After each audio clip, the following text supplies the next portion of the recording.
श्याम। हाँ विष्णु जी।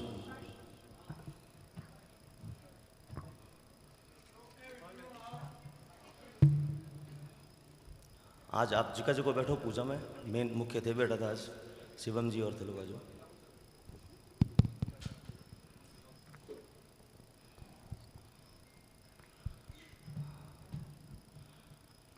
ओम आप उठ जाओ, आप छोड़ दो। तानपुरा सर के बारे तानपुरा।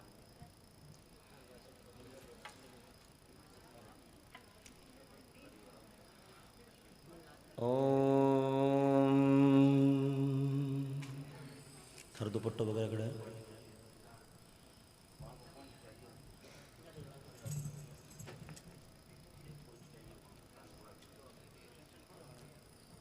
पुराण पुरुषोत्तमाय नमः।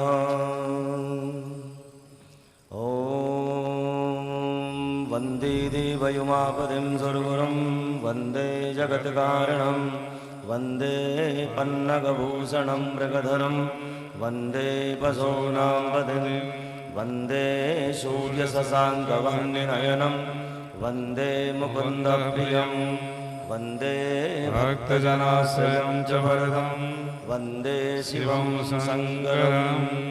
आसितगिरिसमञ्जात्कज्जलं सिन्धुपात्रे शूरधरुवर्षाकालेखनी भद्रमूर्वे लिखति अधिगृहीत्वा शारदा सर्वकालं तदपि तव गुणानां ईशपारं नयाति।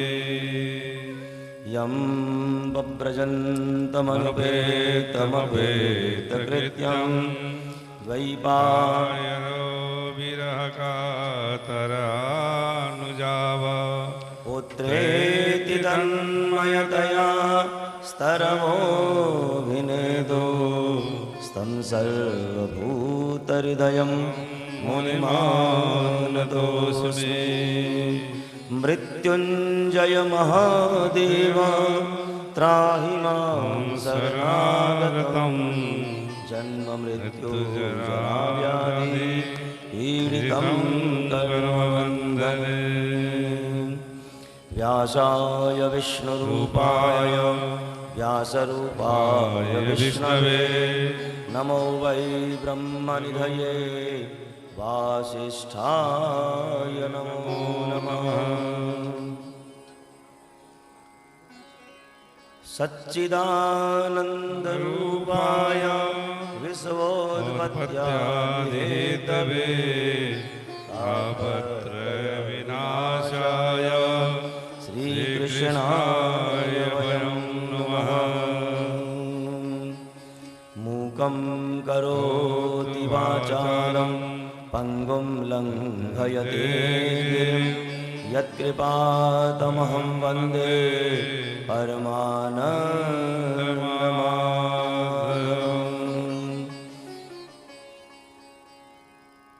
मृत्युञ्जय महादेव त्राहि मां शरणागतं जन्म मृत्यु जरा व्याधि पीडितं कर्मबन्धने। एक परिक्रमा बस आप लोग करो, आरती के बाद आप लोग कर लो। ओम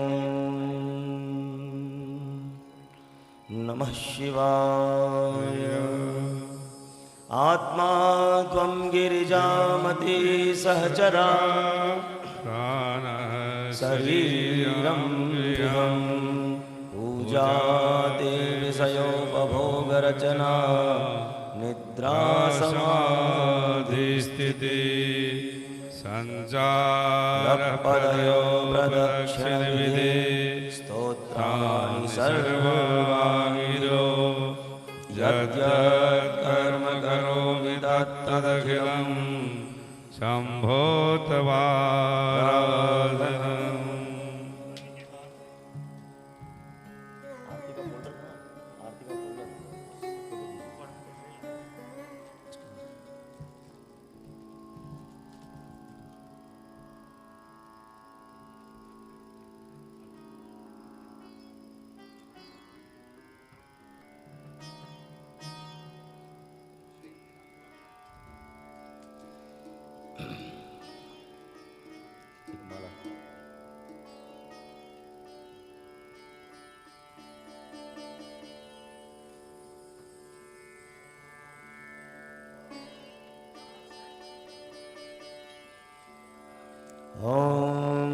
नमस्ते रुद्रमन्यवौदौ तैकवे नमः बाहुभ्यामुतते नमः रुद्रशिवातनोरघोराभावकाशनेतया स्तन्वासन्तमया गिरिसन्ताभिजागसि यामेकं गिरिसन्तहस्ते विवर्गस्तवे शिवाङ्गिर्दता उरुमाहि गोंसि ऊर्ध्वं जगत्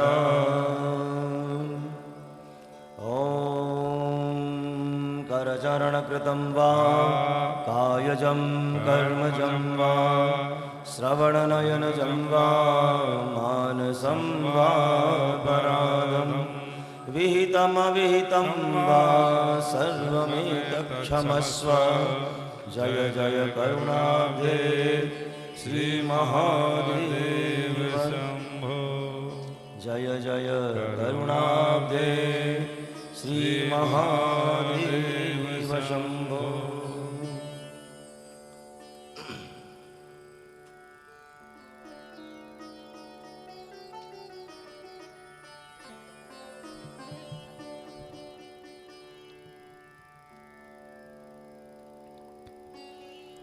ॐ नीराजनपात्रे वह्निगन्धाक्षतपुष्पे सम्पूज्य ज्वालामालिन्यै नमः। कर्पूरगौरं करुणावतारं संसारसारं भुजगेन्द्रहारं सदा वसन्तं हृदयारविन्दे भवं भवानी सहितं नमामि। शीशगङ्गयरधङ्ग पार्वती सदा विराजत कैलासी नंदी भंगे निरत करत है नंदी भंगे निरत करत है गुण भक्तन शिव के बाती शीतल मंद सुगंध पवन जहाँ बैठे हैं शिव अविनाशी करत गान गंधर्व सप्त सुर करत गान गंधर्व सप्त सुर राग रागनी अधिवासी यक्ष राक्ष भैरव जहाँ ढोलत बोलत है वन निवासी कोयल सब सुनावत सुंदर मैना वचन सुनावत सुंदर भ्रमर करत है गुजासी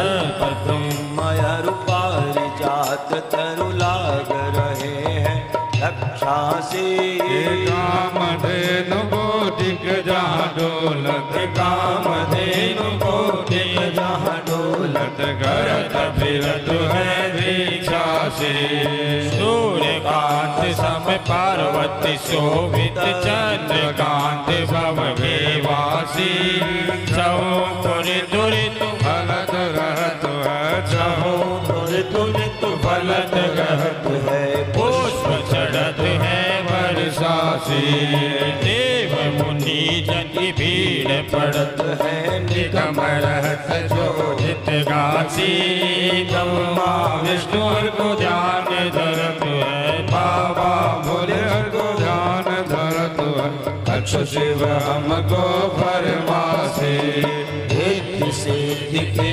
दाता शंकर सदा आनंदित सुख राशि जिनको सुमरन सेवा कर अमोल जितो सुमरन पूजा करता छूट जाय जम के फांसी शूलधर जी को ध्यान निरंतर मन लगाय कर जोगासी दूर करो विपदा शिव तन की कष्ट हरो बाधा करो मन की जन्म जन्म शिव पदवासी कैलासी काशी के वासी बाबा विनाशी मारी सुधली जो सेवक जान सदा चरणन जो बालक जान हरि दर्शन को अपनो जानक बाकी जो आपको प्रभु जी शयन बाबा अब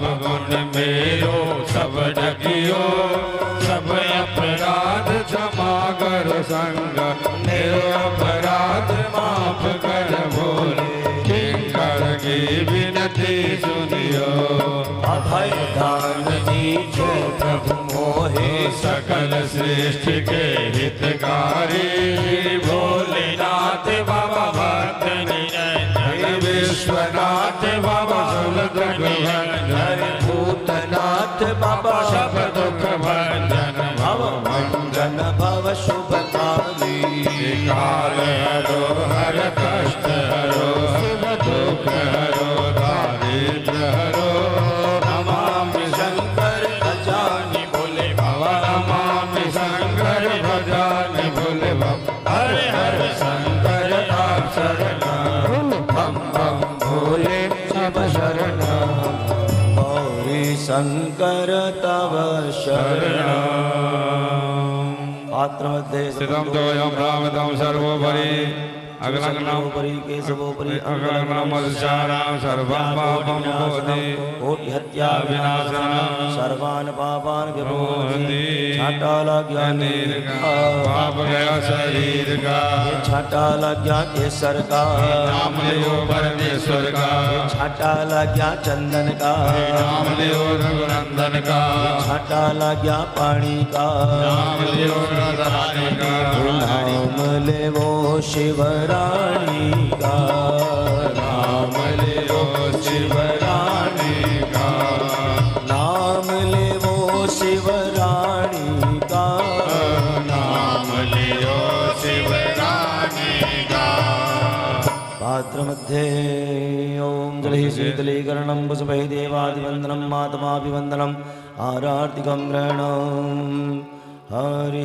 ओम यज्ञेन यज्ञमय देवास्तानि धर्माणि प्रथमान्यासन्नतेहनागं महिमानः सचन्द्रजत्रपूर्णे साध्याः सन्ति देवाः हरि ओम राजाधिराजाय प्रसज्य सायिने नमो वयं वैश्रवणाय कुर्महे समय कामान् काम कामाय मयजां कामेश्वरो वैश्रवणो दधातु कुबेराय वैश्रवणाय महाराजाय नमः हरि ओम स्वस्ति साम्राज्यं भोज्यं स्वराज्यं वैराज्यं पारमेश्यं राज्यं महाराज माध्यमत्तमयं समन्त पर्याये स्यात् सार्वभौमः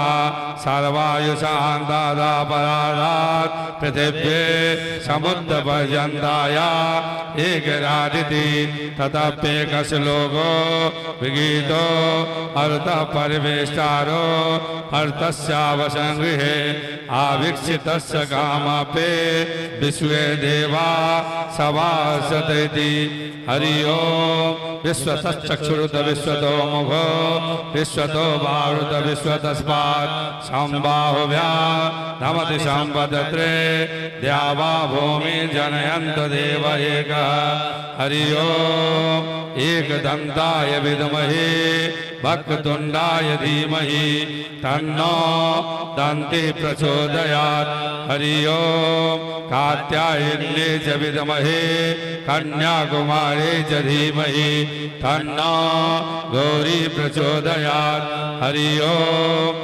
तत्पुरुषाय विद्महे महादेवाय धीमहि तन्नो रुद्र प्रचोदयात् सेवन्ति गावकुलचम्पकपाटिलब्जे पुण्यगजातिकरबिल्वरसालपुष्प बिल्वप्रवाल तुलसीदलमञ्जरीभिः त्वां पूजयामि जगति स्वरमे प्रसीद नानासुगन्धपुष्पाणि तथा कालोद्भवानि च पुष्पाञ्जलि मया दत्ता गृहाणां परमेश्वर त्वमेव माता च पिता त्वमेव बन्धु च सखा त्वमेव विद्या द्रविणं त्वमेव सर्वं मम देव देवा जानि कानि च पापानि धर्मान्तर्गतानि च तानि प्रदस्यन्ति प्रदक्षिणायां पदे पदे ॐ जय तीर्थानि प्रचरन्ति शिखाहतानि गङ्गिणः तेघागुंसहस्रयोजने वधनवानि धर्मसि ॐ सप्तास्या सन्वरिधयसिः सप्तसमिदः कृताः देवा जज्ञान्तर्वाणा अवदनं पुरुषा वसो मा शिवो नामा मासि स्वदितिस्ते पिता नमस्ते अस्तु मामाहित्वंसि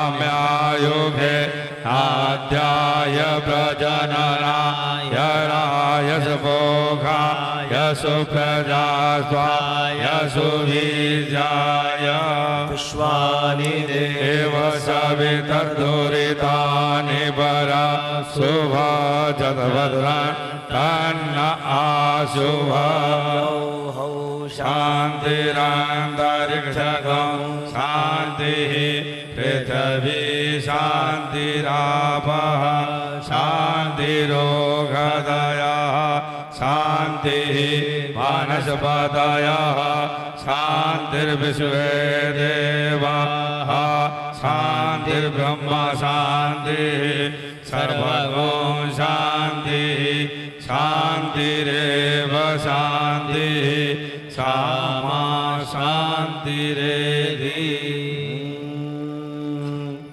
मृत्युञ्जय महादेव त्राहि मां शरणागतं जन्म मृत्युजराव्याधि पीडितं कर्मबन्धने ॐ नमः शिवाय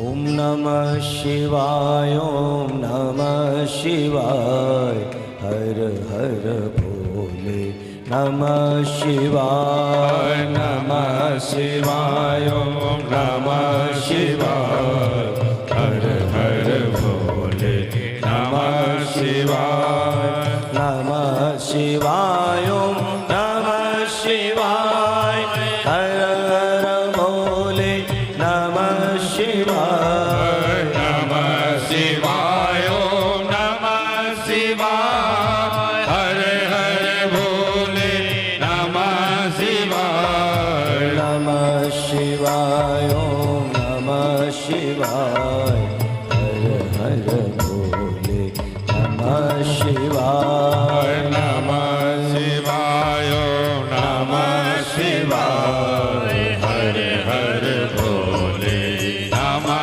शिवाय जटाधराय शिव जटाधराय हर हर भोले नमः शिवाय जटाधराय शिव जटाधराय हर हर भोले नमः शिवाय नमः शिवाय शिवाय हर हर भोले नमः शिवाय नमः शिवाय ॐ नमः शिवाय हर हर भोले नमः शिवाय नमः शिवाय ॐ नमः शिवाय हर हर भोले नमः शिवाय नमः शिवाय नमः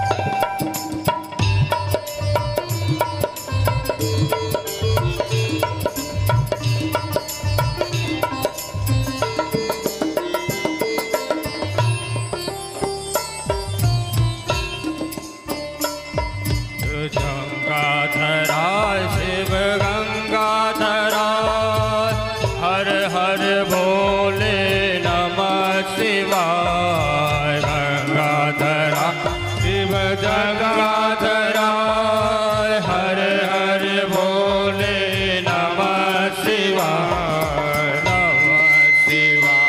ओम नमः शिवाय हर हर भोले नमः शिवाय।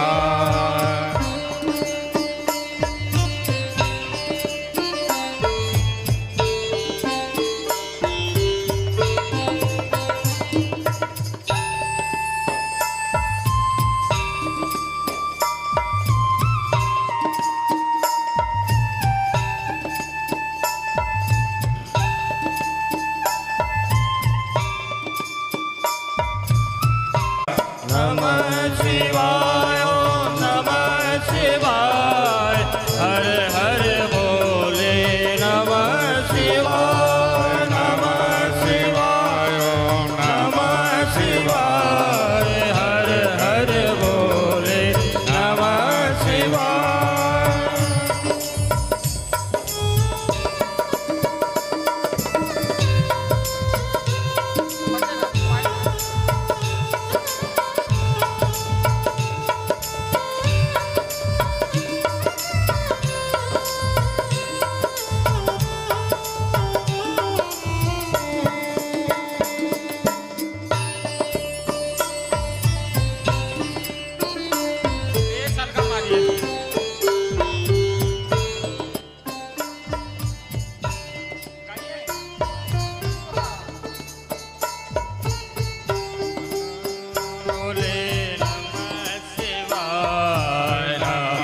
शिवाय ओम नमः शिवाय हर हर भोले नमः शिवाय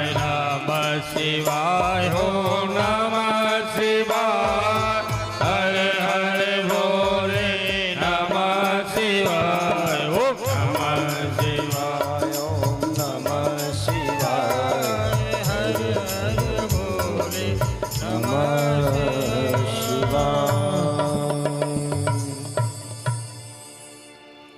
वक्रतुंड महाकाय सूर्यकोटि समप्रभा निर्विघ्नं कुरु मे देव सर्वकार्येषु सर्वदा। सच्चिदानन्दरूपाय विश्वोत्पत्त्यादिहेतवे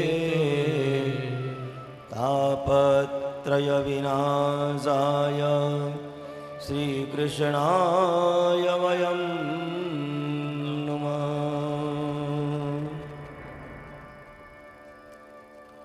नारायणं नमस्कृत्य नरं चैव नरोत्तमा देवीं सरस्वतीं व्यासं ततो जयमुदीरये।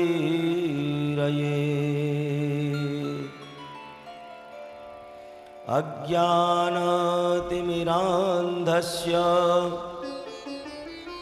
ज्ञानाञ्जनशलाकया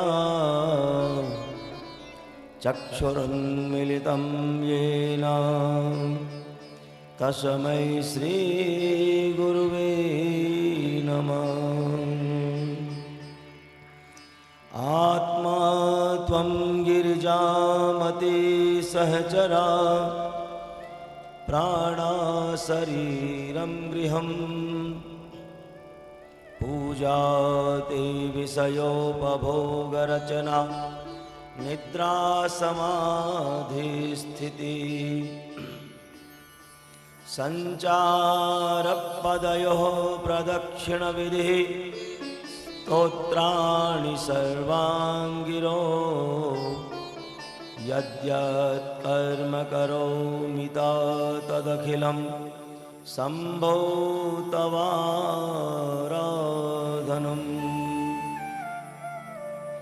करचरणकृतं वा कायजं कर्मजं वा श्रवणनयनजं वा मानसं वा परा सर्वं विहितमविहितं वा सर्वमेतत्क्षमस्व। जय जय करुणाब्धे श्री महादेव शंभो।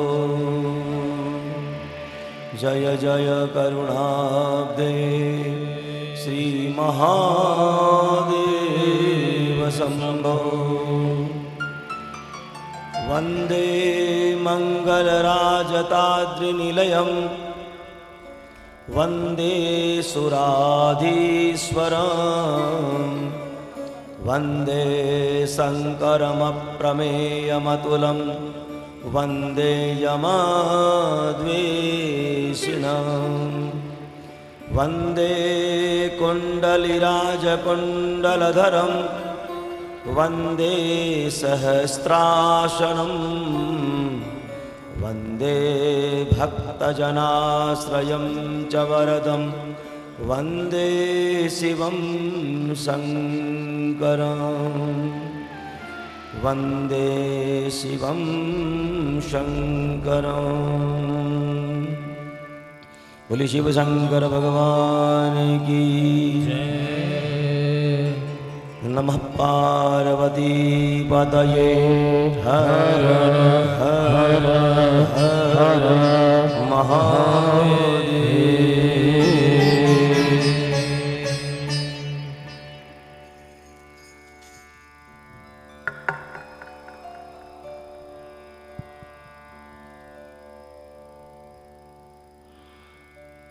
आओ आपा भगवान शिव की पावन अमृतमयी कथा में प्रवेश करने के पहले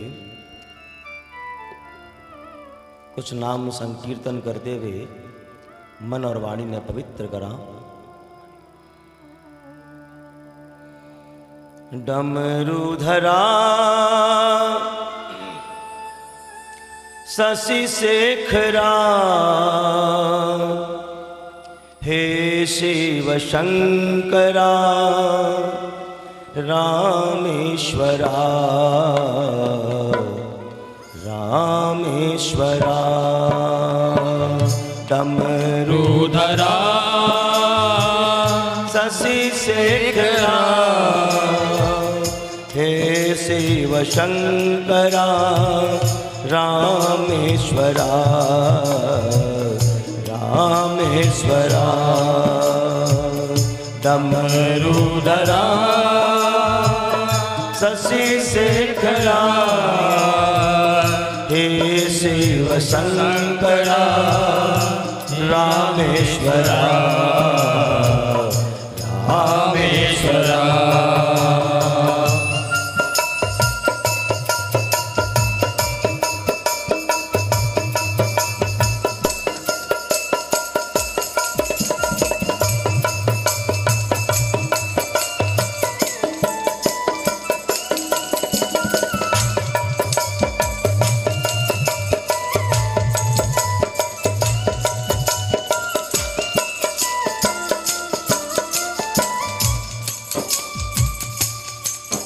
इस प्यासे पपी है से लोचन को निज दर्शन स्वाति पिला दे जरा। यह माया चिंता दूर हटा फिर प्रेम का पाठ पढ़ा दे जरा। फिर प्रेम का पाठ पढ़ा दे जरा। फिर प्रेम का पाठ पढ़ा दे जरा। निज योगी वेश लिए डमरू इन नैनों के बीच समा जा जरा। अब भोले शंकर आजा जरा। अब रूप अनूप दिखा जा जरा। अब रूप अनूप दिखा जा जरा। डमरूधरा शशि शेखरा हे शिव शंकरा रामेश्वरा रामेश्वरा। डमरूधरा शशि शेखरा हे शिव शंकरा रामेश्वरा रामेश्वरा।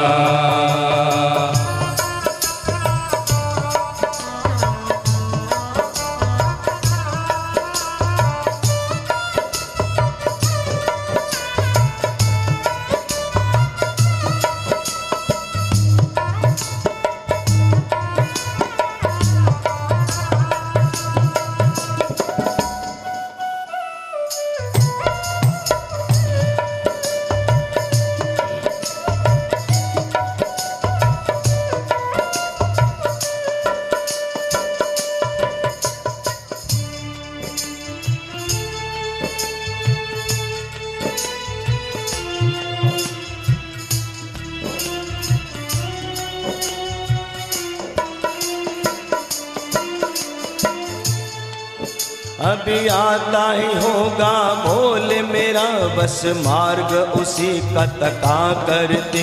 कविता सविता नहीं जानते हैं मन में जो आए कहाँ करते, मन में जो आए कहाँ करते। पढ़ते इस पद पंकज में हम चलते जो थका करते।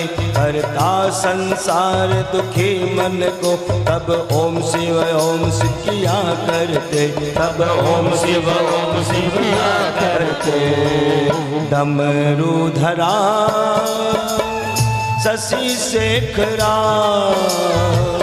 हे शिव शंकरा रामेश्वरा रामेश्वरा।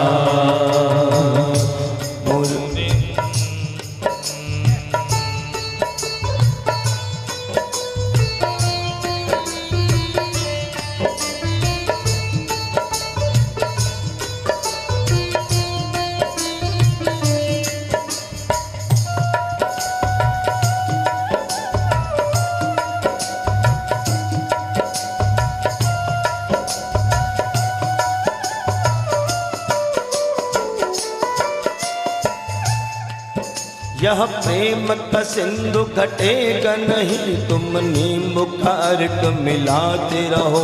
यह शैल सुमेर हिलेगा नहीं, तुम लाठी हजार चलाते रहो, तुम लाठी हजार चलाते रहो। भोलेनाथ से प्रेम घटेगा नहीं, तुम निंदा करो करवाते रहो।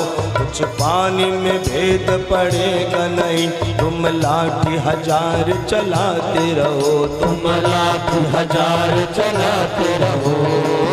डमरू धरा शशि शेखरा हे शिव शंकरा रामेश्वरा रामेश्वरा। डमरू धरा शशि शेखरा हे शिव शंकरा रामेश्वरा रामेश्वरा। रामेश्वरा प्रभु रामेश्वरा रामेश्वरा प्रभु रामेश्वरा रामेश्वरा प्रभु रामेश्वरा रामेश्वरा प्रभु रामेश्वरा। हरे विश्वेश्वरा प्रभु विश्वेश्वरा विश्वेश्वरा प्रभु विश्वेश्वरा। हरे शिव शंकरा रामेश्वरा शंकरा रामेश्वरा। हे रामेश्वरा प्रभु रामेश्वरा रामेश्वरा प्रभु रामेश्वरा। डमरू धरा शिव शंकरा हे शशि शेखरा रामेश्वरा रामेश्वरा। डमरू धरा शशि शेखरा हे शिव शंकरा रामेश्वरा रामेश्वरा। रामेश्वरा प्रभु रामेश्वरा रामेश्वरा प्रभु रामेश्वरा। हे शिव शंकरा रामेश्वरा हे शिव शंकरा रामेश्वरा रामेश्वरा प्रभु रामेश्वरा रामेश्वरा प्रभु रामेश्वरा। हे शिव शंकरा रामेश्वरा हे शिव शंकरा रामेश्वरा हे शिव शंकरा रामेश्वरा हे शिव शंकरा रामेश्वरा। हे शिव शंकरा रामेश्वरा।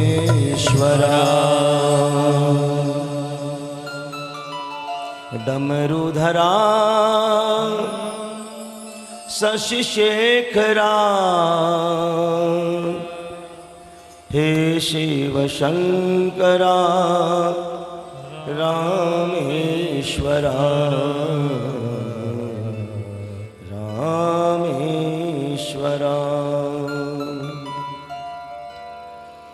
आइए हनुमंत विराजे, कथा कहूँ मति अनुसार, प्रेम सहित गादी धरूं विराजे पवन कुमार, विराजे पवन कुमार।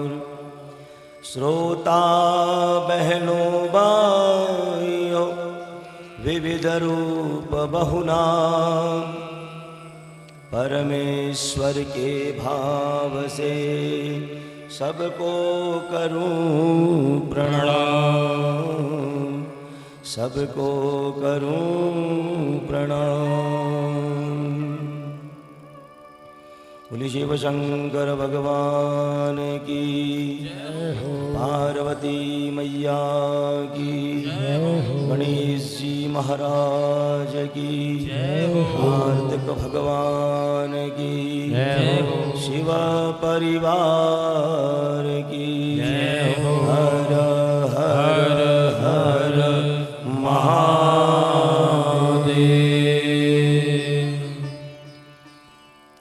अनंत कोटि ब्रह्मांड नायक अकारण करुणा वरुणालय सर्व अंतर्यामी परम पिता परमेश्वर की असीम कृपा पुनः 1 वर्ष के बाद अपने ही परिवार पर हुई। विगत वर्ष कृष्ण भगवान की बांसुरी बाजी और आज आप भगवान शिव को डमरू बजाने के लिए सब एकत्रित हुआ। वो प्रमाण है कि आप कोई भी कर्म अगर हृदय से कर रहे हैं तो परमात्मा स्वीकार करे भी प्रार्थना ने और अपने परिवार में आकर के विराज्य है? 1 वर्ष पहली जो को संकल्प हो कि मैं संकल्प जुड़ता चला गया है? आने वाली पीढ़ी ने वही समझाना है।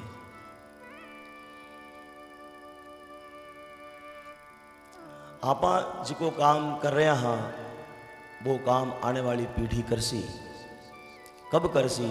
जब भी सब ने आपा दिखा सा। केवल कहने मात्र से आज की पीढ़ी समझने वाली को नहीं, दिखानो पड़सी है।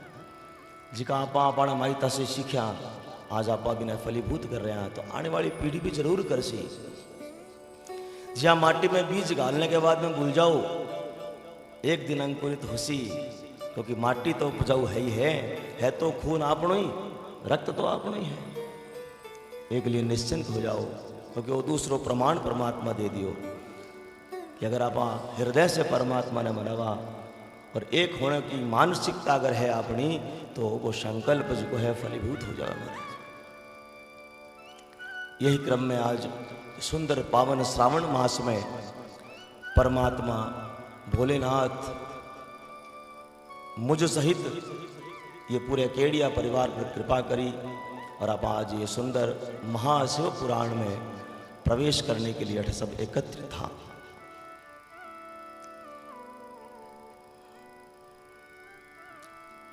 कोई भी आयोजन, कोई भी कथा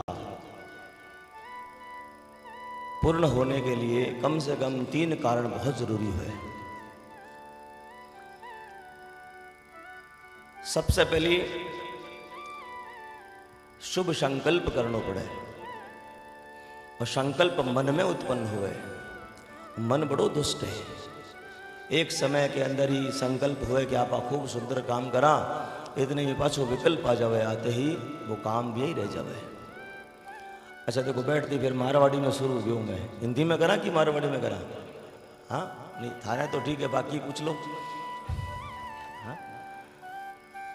क्योंकि जिको धान खावा ना भाई डकार आवे तो अंदर से तो आप सारा भैया है ना, तो बा निकलना शुरू हो जावे। सबसे पहले संकल्प करना चाहिए और संकल्प भी कौन सा करना चाहिए? शुभ संकल्प करना चाहिए। जहाँ पिछली बार कोई के मन में संकल्प आयो तो वो संकल्प शुभ संकल्प होने के लिए सबके अंदर हृदय में जाके विराजमान हो गए और सभी लोग एक मत से हामी भर दिया, बोला हाँ वो काम तो होना ही चाहिए। नहीं जन किया है कि संकल्प तो करें आप कि तुम्हें कोई दूसरो आके बोल सी के पड़े है सब में, अब भाई काम कर कड़ी बांडे चला डेस्टिनेशन पर बढ़ जाके कुछ पार्टी कर लेवा, और तुरंत ही वह बात एकदम बहुमत से स्वीकार हो जावे।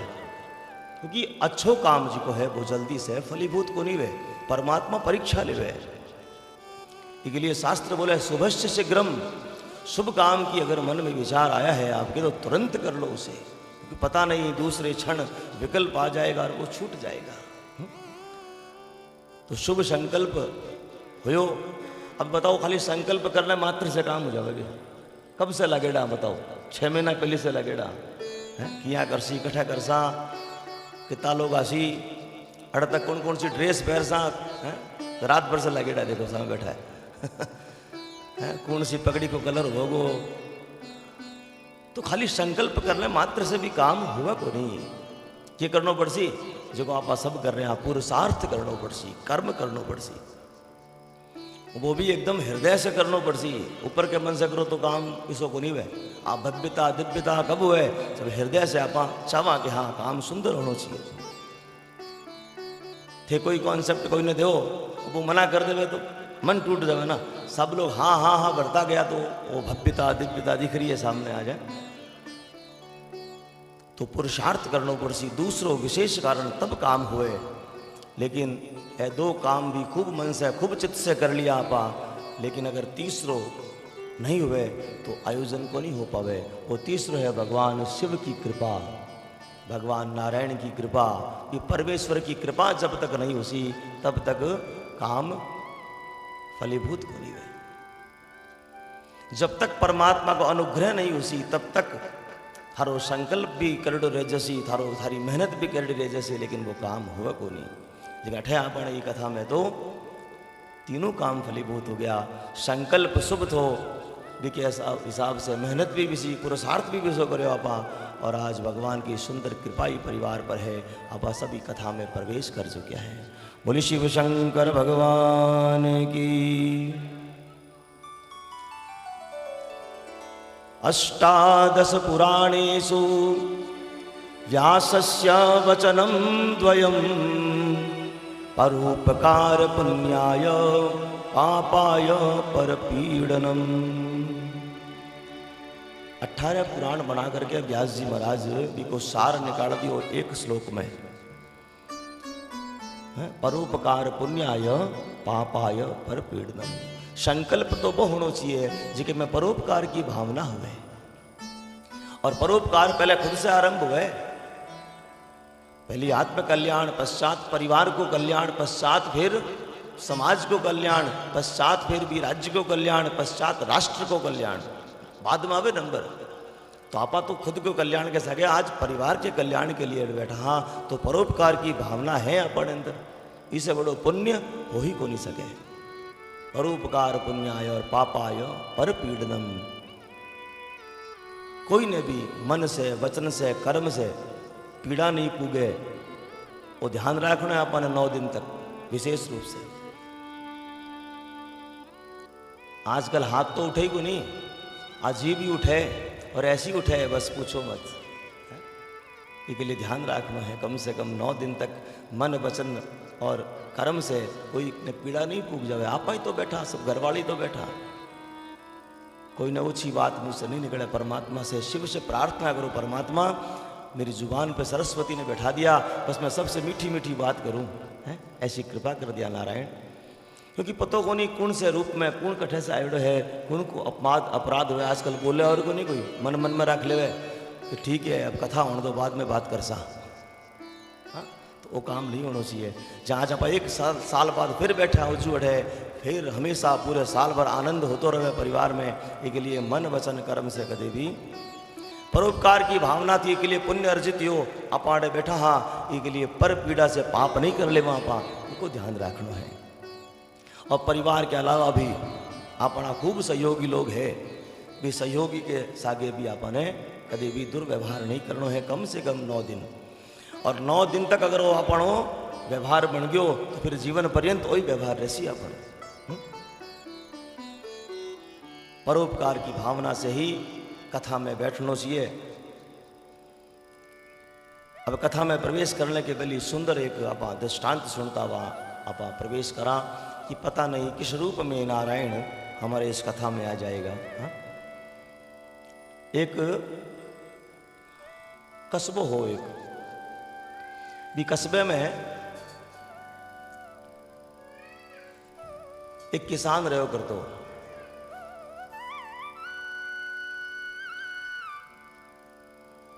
हिंदी तो हो ही रही हम सबकी, चलिए।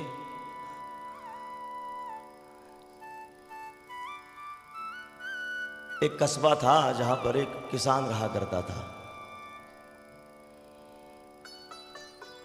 और बड़ा ही दयालु था, धर्म कर्म जानने वाला नहीं था, बस अपने काम से काम करता था।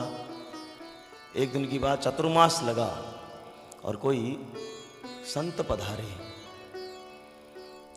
अब संत पधारे तो महाराज, संत के पास श्रीमंत पहले पहुंचते हैं, सामान्य व्यक्ति नहीं पहुंच सकता। तो श्रीमंत सारे पहुंच गए, वो बेचारा भीड़ में बाहर खड़ा रहा कि कब मुझे मौका मिले। एक टक दरवाजे के बाहर खड़ा रहा। कहते हैं जब कृपा करनी हो ठाकुर जी को तो कृपा कर देते हैं। नजर मिली संत की और यूं इशारा करके बुला लिया कि तू सुबह से खड़ा है, क्या चाहता है? कि कुछ नहीं महाराज, बस आपसे मिलना चाहता था, आपने कृपा कर दी, आपने स्वयं मुझे बुला लिया। बोलने लगा तो मन में विचार आया, आखिर तो है मानव। बोले जब कृपा करी थी तो कुछ मांग क्यों ना लूं? तो पुनः घूम गया और कहने लगा महाराज आपने कहा कुछ मांगना चाहती हो, तो हाँ मैं चाहता हूँ। हाँ बोलना, क्या मांगना चाहते हो? मैं चाहता हूँ आप जब तक इस कस्बे में, इस गांव में हो, तब तक प्रसादी मैं आपको अपने घर से लाकर देना चाहता हूँ। और बड़ी महती कृपा चल रही थी उस व्यक्ति पर, उस किसान पर, और संत ने तुरंत हामी भर दी। जहाँ बड़े बड़े श्रीमंत 56 भोग लेकर खड़े हो, वहाँ पर किसी सामान्य से बिना छल कपट के उस भाव से कहा उसने, संत ने हामी भर दी कि हाँ जब तक मैं इस कस्बे में हूँ तब तक प्रसादी मैं तेरे घर की ही पाऊंगा। झूमने लगा और जाकर घर में खूब सुंदर प्रसादी बनाई और नित्य संध्या के समय लाकर प्रसादी देने लगा। ये क्रम बन गया। और कोई कारण रहा होगा कि वो महाराज जी फिर वहीं पर रहने लगे, उसी कस्बे में अपनी कुटिया बना करके वहीं उन्होंने अपना आश्रम बना लिया। लेकिन ये क्रम चलता रहा, सालों साल चलता रहा। जिस समय क्रम आरंभ हुआ उस समय उसकी उम्र 40 वर्ष रही होगी और महात्मा की उम्र 60 वर्ष रही होगी। 20 वर्ष बीत गए, ये क्रम चल रहा है। नित्य वो किसान आता, प्रसाद देता महाराज को, महाराज प्रसादी पाते। ना वो किसान कुछ मांगता, ना वो महाराज जी उसे कुछ देते। अचानक एक दिन वो प्रसाद लेकर के आया और जो ही जाने लगा, संत भगवान ने कहा सुनो, कल मैं तुम्हारे घर प्रसादी पाने आऊंगा। क्या कहा? कल मैं तुम्हारे घर प्रसादी पाने आऊंगा। अब तो मानो उसके पैरों में घुंघरे बंध गई, नाचने लगा, कल मेरा सदगुरु मेरे घर आएगा। मैंने कुछ कहा भी नहीं, कृपा कर दी आज मेरे ठाकुर ने। 20 वर्ष पहले भी करी थी, इतना आनंद दिलाया 20 वर्षों तक। कल तो साक्षात घर पधारेंगे। घर में गया है, चारों तरफ मंदिर बार सजाई है, घर को सजाया है, सारे कुटुंब को बुलाया, कल मेरा सतगुरु मेरे घर आने वाला है। संध्या का समय दिया था, लगभग गोधूली बेला में मैं आऊँगा, लेकिन क्या देखता है कोई नहीं आ रहा है। चारों तरफ से सारे कुटुंबी खड़े हैं कि भाई प्रसाद तो पहले महाराज पावे, उच्चिष्ट भोजन थोड़ी कराऊँ गुरुदेव को मैं, पहले वो पावे फिर हम पावे। लेकिन गुरुदेव को आने में विलंब हो रहा है। सारे कुटुंबी एक एक करके जाने लगे। किसी ने कहा कोई कारण रहा होगा, वृद्ध अवस्था है, बीमार हो गए होंगे, तो चला जा। पूछा, बेबन से प्रसाद हाथ में लिया है, ले जा करके जो ही रास्ते में जाने लगा, क्या देखता है सामने से बहुत सारे कुत्तों का झुंड सामने से आकर के भंडारे की तरफ जा रहा है। अब तो गुरुदेव पास जाना भूल गया। बोले मेरा प्रसाद हो सकता है मैं रास्ते में मिल जाए गुरुदेव मुझे, इसलिए पुनः मुड़ गया और सारे कुत्तों को लाठी लेकर के मारने लगा। एक कुत्ता बार बार लाठी खाने के बाद भी जाने का प्रयास कर रहा था, लेकिन उसने जाने दिया नहीं। जोर की एक लाठी उसके पीठ पर मारी, वो कराता हुआ भाग गया। प्रसाद लेकर के भागा है, गुरुदेव तो आए नहीं, क्या करें। जो ही जाकर के देखा, गुरुदेव को पूछा, गुरुदेव आप आए नहीं, आप आने वाले थे, आपका स्वास्थ्य तो ठीक है? गुरुदेव ने कंबल हटाई, दिखाया, ये कष्ट कैसे हो गया आपको? अरे मैं आया था लेकिन तूने लाठी मार कर मुझे भगा दिया, तू मुझे पहचान नहीं पाया। रोने लगा, रुदन करने लगा, रोते रोते पूछा, महाराज मुझसे अपराध हुआ, मैं आपको पहचान नहीं पाया, आप कल आओगे? क्यों नहीं आऊँगा? मैंने तो कहा था तुझे मैं आऊँगा। परमात्मा आता है, हम उसे पहचान नहीं पाते। दूसरा दिन आज जोश थोड़ा कम था, उत्साह कम था, फिर आज घर को सजाया है, फिर आज प्रसाद बनाया है, लेकिन आज विशेष बात करी, आज उसने एक अलग से भंडारा बनाया जिसमें सारे कुत्तों की व्यवस्था करवा दी। मानो गुरुदेव इसी स्वरूप में आना चाहते हैं, इसलिए किसी को रोका नहीं, अलग से भंडारा चल रहा है कुत्तों का। आज फिर संध्या होने को है, आज भी गुरुदेव को पहचान नहीं पा रहा है, पता नहीं किस रूप में है। इतने में संतों का झुंड आता है और संतों के हाथ में लाठी होती है, वो भी भंडारे में प्रवेश करने का प्रयास करते हैं। अब संतों के हाथ में लाठी देखकर सारे श्वान भाग रहे हैं। इसे लगा इसी झुंड में तो कोई गुरुदेव हमारे बैठे होंगे, इसी रूप में कल आए थे आज फिर आए होंगे। संतों को धक्के मारने लगा, महाराज आपकी लाठी से कुत्ते डर रहे हैं, आप क्या करते हो, आपको प्रसाद पाना है कि इधर आइए ना। इतने में उसके हाथ में कड़ा पहना था और एक संत की कंबल में अटका और जोर से यूं धक्का मारा, महाराज की कंबल फट गई। सारे संत चले गए। आज भी संध्या होने को है, गुरुदेव नहीं आए। बेमन से आज फिर प्रसाद लेकर के गया। आज तो संत भगवान के द्वार पर फटी कंबल ने सब कुछ बता दिया। संत आज फिर आए थे, गुरुदेव आज फिर आए थे, आज मैं फिर पहचानने से मैं चुप कर गया महाराज। तीसरा दिन, आज कहा नहीं गुरुदेव से आप आओगे क्या, पूछा नहीं आज। तीसरा दिन फिर उदित हुआ है, फिर वही उत्साह के साथ फिर भंडारा बनाया, लेकिन आज क्या किया उसने, आज सबके लिए भंडारे खोल दिए महाराज, सबके लिए भंडारे खोल दिए। कोई दरवाजा नहीं है, पशु पक्षी संत भिखारी जो आए वो प्रसाद पाए। महाराज क्या देख रहा है, जिस समय में गुरुदेव को आना था उसी समय सामने से गुरुदेव अपने ही स्वरूप में पधार रहे हैं।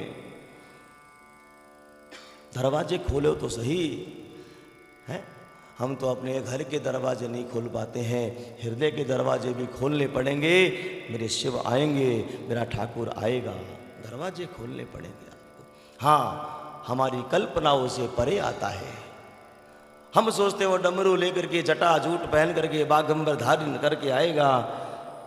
सारा संसार उसने बनाया है, वो अखिल ब्रह्मांड नायक है, उसकी मर्जी कोई भी स्वरूप बना करके आवे वो। इसलिए इस 9 दिन तक ध्यान रखिएगा, कोई भी किसी भी रूप में आ सकता है। हम अपने स्टाफ को पहचानते नहीं हैं, पहचानते हैं क्या? पता नहीं किस रूप में आ गया, हमने उसे अगर डांट दिया तो मानो हमने शिव को डांट दिया महाराज।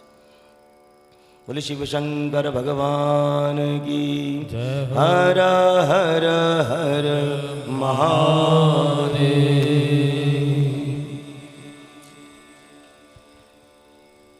हमने सुना अभी कि परमात्मा की कृपा जब होती है तब इस घर में इस प्रकार का आयोजन आरंभ हुआ। तो कृपा का प्रत्यक्ष रूप क्या है, प्रत्यक्ष रूप है क्या, कैसे मालूम चले कि कृपा हो रही है हम पर? हम जितने वैष्णव हैं, जितने ठाकुर जी के भक्त हैं, हम सब क्या करते हैं, हमारे जीवन में जब अच्छा हो रहा है तो हम कहते हैं कि हमारे ठाकुर जी की बड़ी कृपा है, और कुछ बुरा हो जाए तो हम क्या कहते हैं, हमसे कुछ बुरा हुआ होगा इसलिए हमें कष्ट भोग रहा है। हम ये वैष्णव भाव है। लेकिन जो कभी ठाकुर जी का नाम लेता ना हो वो भी तो सुखी घूम रहा है, या उसके साथ अच्छा नहीं होता है, अच्छा होता ही उसके साथ। तो प्रत्यक्ष कैसे पता चले कि परमात्मा की कृपा बरस रही है, जो केवल और केवल भक्तों के ऊपर होती है और किसी के ऊपर नहीं होती है। भाग्यवान तो वो भी है जो नास्तिक है, जो भगवान को पूछता ही नहीं है, वो भाग्यवान नहीं है क्या? वो भी अच्छा है। जीवन मरण यश अपयश हानि लाभ सब विधियात, ये 6 चीजें भक्त के साथ भी होती है और जो भक्त नहीं है उसके साथ भी होती है। तो विशेष क्या है, जो भगवान का अति प्रिय हो गया उसके साथ विशेष क्या होता है? हम विदेशों में जाते हैं, वहां तो कुछ जानते नहीं है भगवान को, तो उसकी पर कृपा नहीं हो रही है क्या? वो भी तो धनाढ्य है, श्रीमंत है, सब कुछ हो रहा है उसके साथ। तो शास्त्र कहता है, व्यास जी कहते हैं कि जो विशेष कृपा केवल भक्तों को मिलती है, जो किसी को नहीं मिलती है, लाडले भक्तों को मिलती है, वो क्या है? तुलसी बाबा ने मानस में कहा है महाराज, संत समागम हरि कृपा संत समागम हरि कथा तुलसी दुर्लभ दो। ये पैसे से नहीं मिल सकती आपको। तो विरला संत होगा वो आपके पैसे से आपके घर नहीं आएगा। संत की पहचान ही वही है जो बिकाऊ नहीं होता है। कथा भी वही है जो बिकाऊ नहीं है। जिसने जहां बुलाया वो जाकर के कथा करने बैठ गए। यही तो है कृपा। एक तरफ तो नोटों की गड्डियां लेकर के बैठा है कोई, और एक तरफ सामान्य सा एक कमरे में बैठा है? और परमात्मा ने कृपा कर दी, बस वही कथा आरंभ हो जाती है महाराज। हमें कई लोग पूछते हैं महाराज कि छोटी कथा करवानी है क्या खर्चा आएगा, बड़ी कथा करवानी है? तो इस व्यास मंच से बताऊं मैं आपको, कथा कभी छोटी बड़ी हो ही नहीं। आयोजन छोटे बड़े होते हैं। ये भव्यता दिव्यता बड़ी हो सकती है, छोटी हो सकती है, सजावट कम बेसी हो सकती है। कथा तो कथा है महाराज। कथा वो जो जीवन की व्यथा को समाप्त कर दे, वो है कथा। और इसी कथा में तो लिखा है कथा, जिसका कोई था नहीं है महाराज। सुनते रहो, हजारों वर्षों से यही कथा सभी अपने अपने हिसाब से सुनाते आ रहे हैं। कथा का कोई था नहीं है। कथा जीवन की व्यथा को मिटा दे, वो है कथा। तो संत समागम हरि कथा तुलसी दुर्लभ दो। ये दोनों वस्तुएं दुर्लभ हैं। ये पैसे से नहीं आ सकती, ये केवल कृपा से आ सकती है। त्रासा देसा पति पति दशा पृष्ठस्य पुरुषा प्रयंकेशा दिशि दिशि ससा तत्व योगा तुरस्या हांग होंग चेत प्रकृति परा प्रेयसी का पिशासा सा सा सा सा जगत निखले कोयमे द्वैतवाद। और ये कैसे प्रकट होगी? कथा कैसे प्रकट हो सकती है हमारे जीवन में? प्रेम से प्रकट हो ही मैं जाना। हृदय में जब प्रेम रूपी जल भर जाएगा आपके, तब आपके जीवन में कथा प्रकट हो जाएगी। घर में बैठे हो, अचानक से जिस इष्ट को मनाते हो, बैठे बैठे अचानक से एक ऐसा भाव जुड़ेगा कि आंखें जो हैं नम हो जाएंगी। समझ लेना बस तार जुड़ गया। अभी अभी परमात्मा उस मूर्ति में से निकल करके आपको उसने स्पर्श किया है। यह है सबसे बड़ा संकेत। कथा के मध्य भी 9 दिनों में आप कई बार ऐसा आएगा, रोमांच आएगा। ऐसी बातों को सुनकर के समझ लेना परमात्मा यहाँ से उतरा है, आकर के आपको स्पर्श किया है उसने अभी अभी।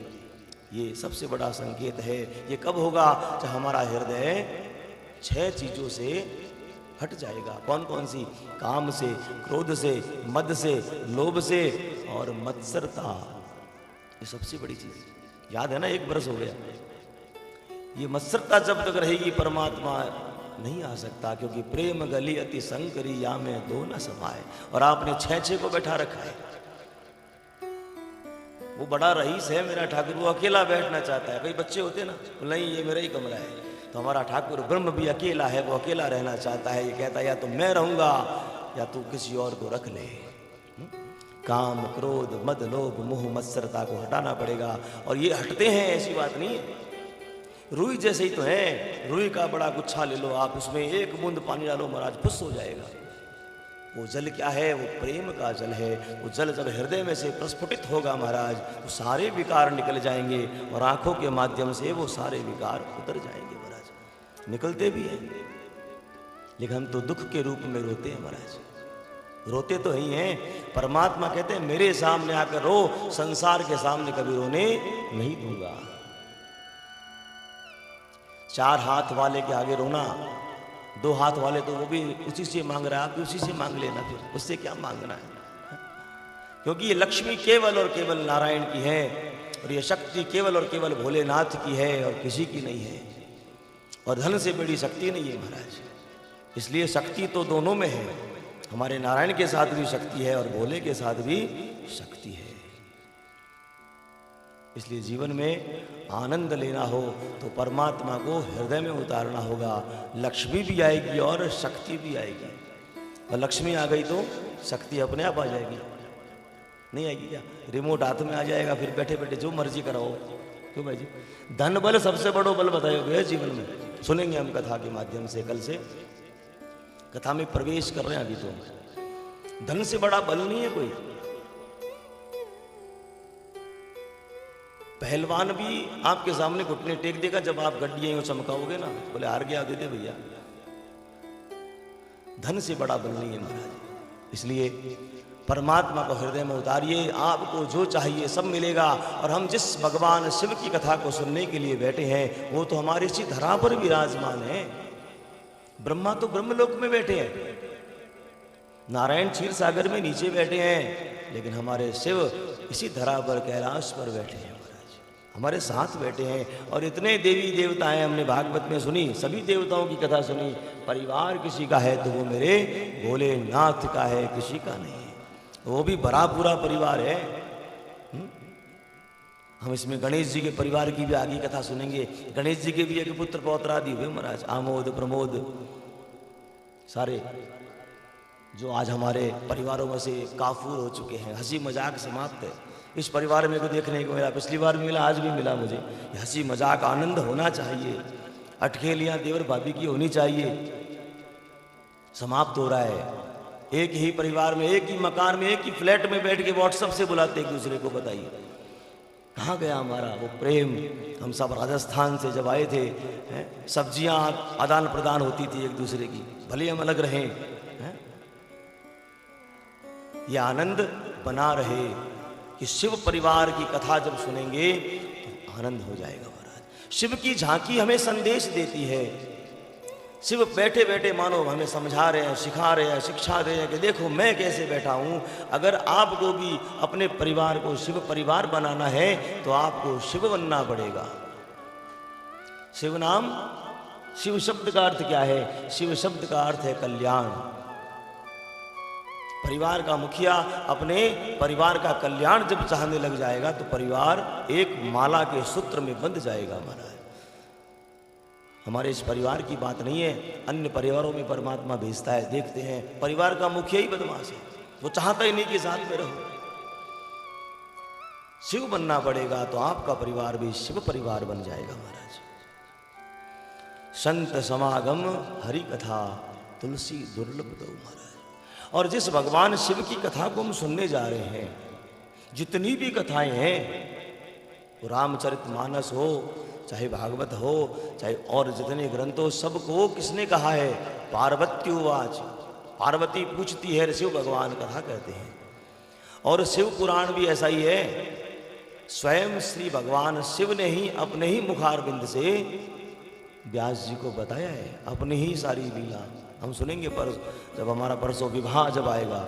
भगवान का विवाह हो रहा था तो गोत्राचार होते हैं, ब्रह्मा जी विवाह करवा रहे थे कि गोत्राचार में महाराज एक तो बात तो बताए, आपके पिताजी का नाम क्या है?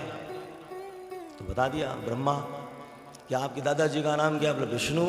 बोले पड़दादाजी कौन है? 3 गोत्र होते हैं ना, 3 पीढ़ियों के। बोले पड़दादा हम स्वयं हैं।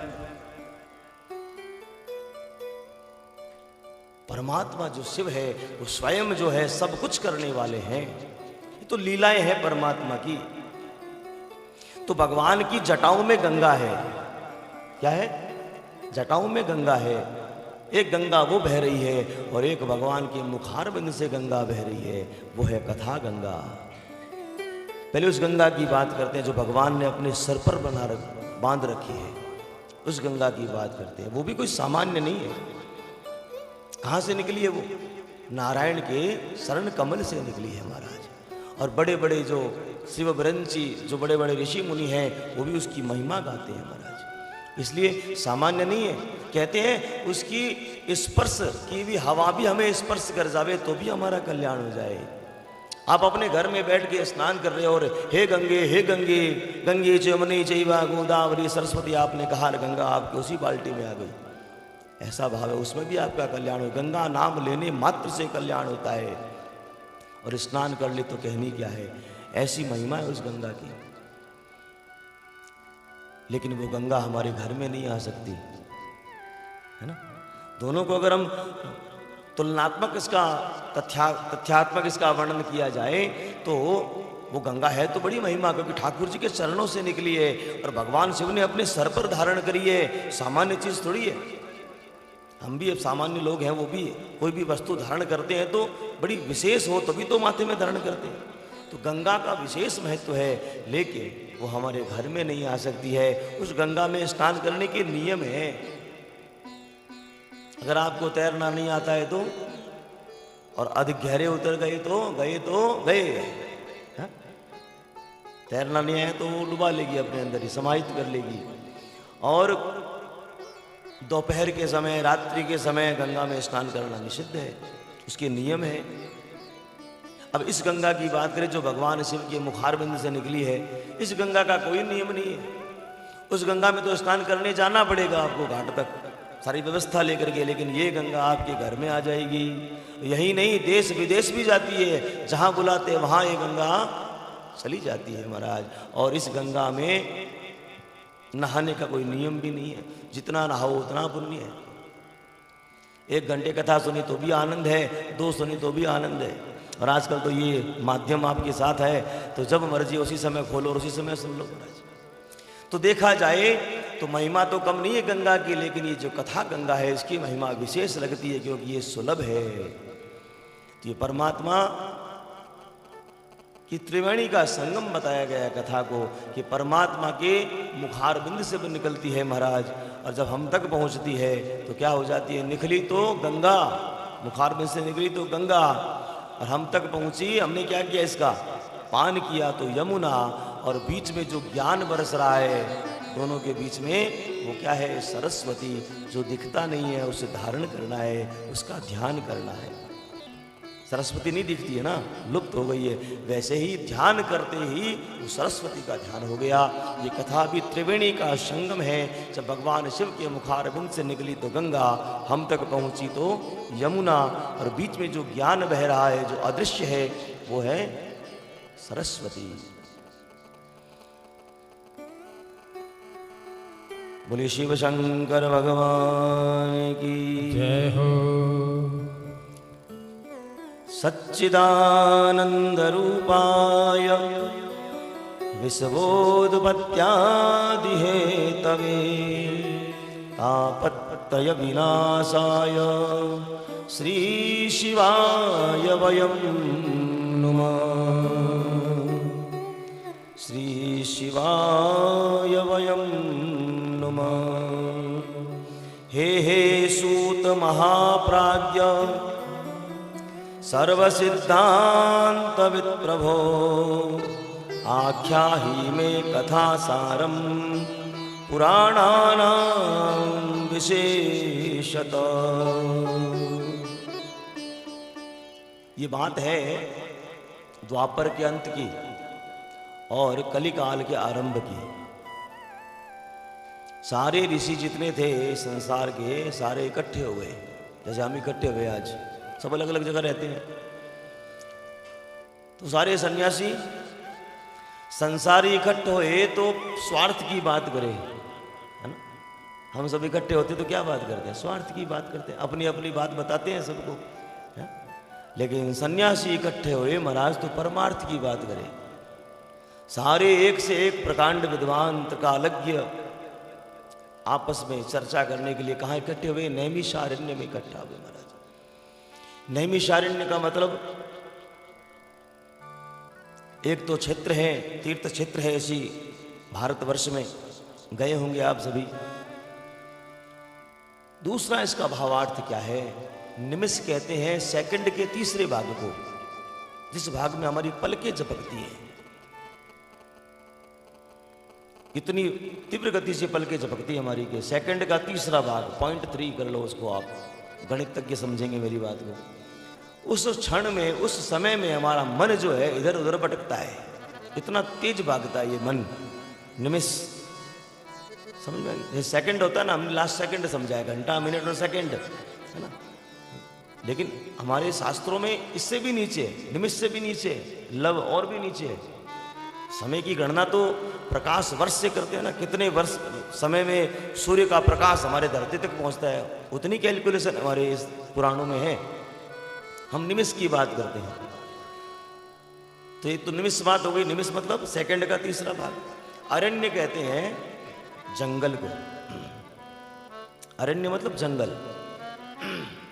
तो ये मन जो है एक निमिष में इस जंगल अर्थात संसार में भटक करके जहाँ शांत हो जाए वो है नैमिषारण्य। पिछले 20 मिनटों से आपका जो मन है इसी नैमिषारण्य में बैठा है, भटक नहीं रहा है ना। सारा ध्यान कहाँ केंद्रित है? एकदम एक ही पॉइंट पे केंद्रित है ना। तो यही नैमिषारण्य है। ये सब भावार्थ सांकेतिक कथाएं हैं, सब कुछ तीर्थ स्थल तो बनाए हैं, लेकिन इसका अलग अर्थ समझो कि क्यों नैमिषारण्य ही क्यों। सारे गए ब्रह्मा जी के पास कि महाराज हमें एक सहस्त्रों वर्षों तक यज्ञ का आयोजन करना है। कौन सा यज्ञ? कथा ज्ञान यज्ञ का। ऐसी जगह बताइए महाराज जहाँ पर यज्ञ कर सके हम। तो ब्रह्मा जी ने चक्र बनाया और कहा ये चक्र जहाँ जाके भंग हो जाए वही जगह जो है उचित है, पवित्र है, शुद्ध है। वो चक्र भंग हुआ जहाँ, उसी का नाम नैमिषारण्य पड़ा महाराज। एक निमिष में जाकर के जहाँ वो भंग हुआ, आज ऊपर से अगर कोई फोटोग्राफ किसी के पास हो नैमिषारण्य का, तो मानो कोई चक्र पड़ा हो, वैसे वो चक्राकार वहाँ पे तीर्थ है वो। ये सब हमारी कथाएं प्रमाणित करती है कि ये सब कथाएं सच हैं, हुई थी, इतिहास है हमारे भारत का। तो हमारा ये भवन भी नैमिषारण्य से कम थोड़ी है। हमारा भी मन रूपी जो है चक्र यहीं आकर के भंग हो गया, ये भी नैमिषारण्य है। अब जितने ऋषि लोग थे सारे एक से एक त्रिकाल के, कौन बड़ा कौन छोटा। इतने में तो क्या देखते हैं कि सुखदेव जी महाराज के जो परम शिष्य हैं, कौन? सूत जी महाराज, वो सभा में प्रवेश करते हैं। सभी ऋषि मुनि खड़े होकर के उन्हें प्रणाम करते हैं और एक साथ जय घोष करते हैं, बोले सूत जी महाराज की जय। बोले महाराज हम आपको प्रणाम करते हैं। बोले क्यों भाई, हम सब किसी से कम थोड़ी हैं। तुलसी के पत्र का छोटा बड़ा क्या करना कि महाराज ये तो बात सही है, लेकिन आप पर गुरुदेव भगवान की बड़ी कृपा है। कौन है गुरुदेव? सुखदेव जी महाराज सूत जी के गुरुदेव है, इसलिए प्रणाम करते हुए कहे महाराज हम सब तो ही हैं, ये आपका बड़प्पन है कि आप हम ही बड़ा समझते हो, लेकिन आप हमसे विशेष हो क्योंकि आप पर गुरुदेव भगवान की बड़ी कृपा है महाराज। और गुरुदेव भगवान की कृपा जिस पर हो जाए क्या होगा उसके साथ? गधा भी पहलवान बन जाता है। गुरु मेहरबान तो गधा पहलवान है ना। मूर्ख को भी जो ज्ञानवान बना दे वो होते हैं गुरु। क्या आपके पास महाराज पारसमणि है? कौन सी पारसमणि? एक तो संसारी पारसमणि होती है जो लोहे को स्पर्श करे सोना बना दे, वो इतना ही काम कर सकती है। लेकिन महाराज आप तो अज्ञानी को ज्ञानी बना सकते हो। आपके पास गुरुदेव भगवान की ऐसी पारसमणि है महाराज। और पारसमणि तो केवल संसारी वस्तुओं में भोग विलास दे सकती है, लेकिन भगवान आप पर तो ऐसी कृपा है कि आप तो भगवान से मिला सकते हो। भगवान से बड़ा कौन हो सकता है? इसलिए हे परमात्मा, हे सूत जी महाराज, हम आपको प्रधान वक्ता नियुक्त करते हैं। और सब ने मिलकर के सूत जी को ऊंचे मंच पर बैठा दिया और प्रश्न पूछने लगे। हे सूत महाप्राज्ञ सर्व सिद्धांत वित प्रभो, आख्याहि में कथा सारम पुराणाना विशेषत। हे सूत जी महाप्राज्ञ, हम आपको प्रणाम करते हैं। और क्या कहा? आख्याहि कथा सारम। बार बार ये शब्द आएगा। मानो उनको पता था आने वाला समय बड़ा ही विकट है, सब कुछ होगा, एक वस्तु नहीं होगी। बता दो क्या क्या? टाइम नहीं होगा।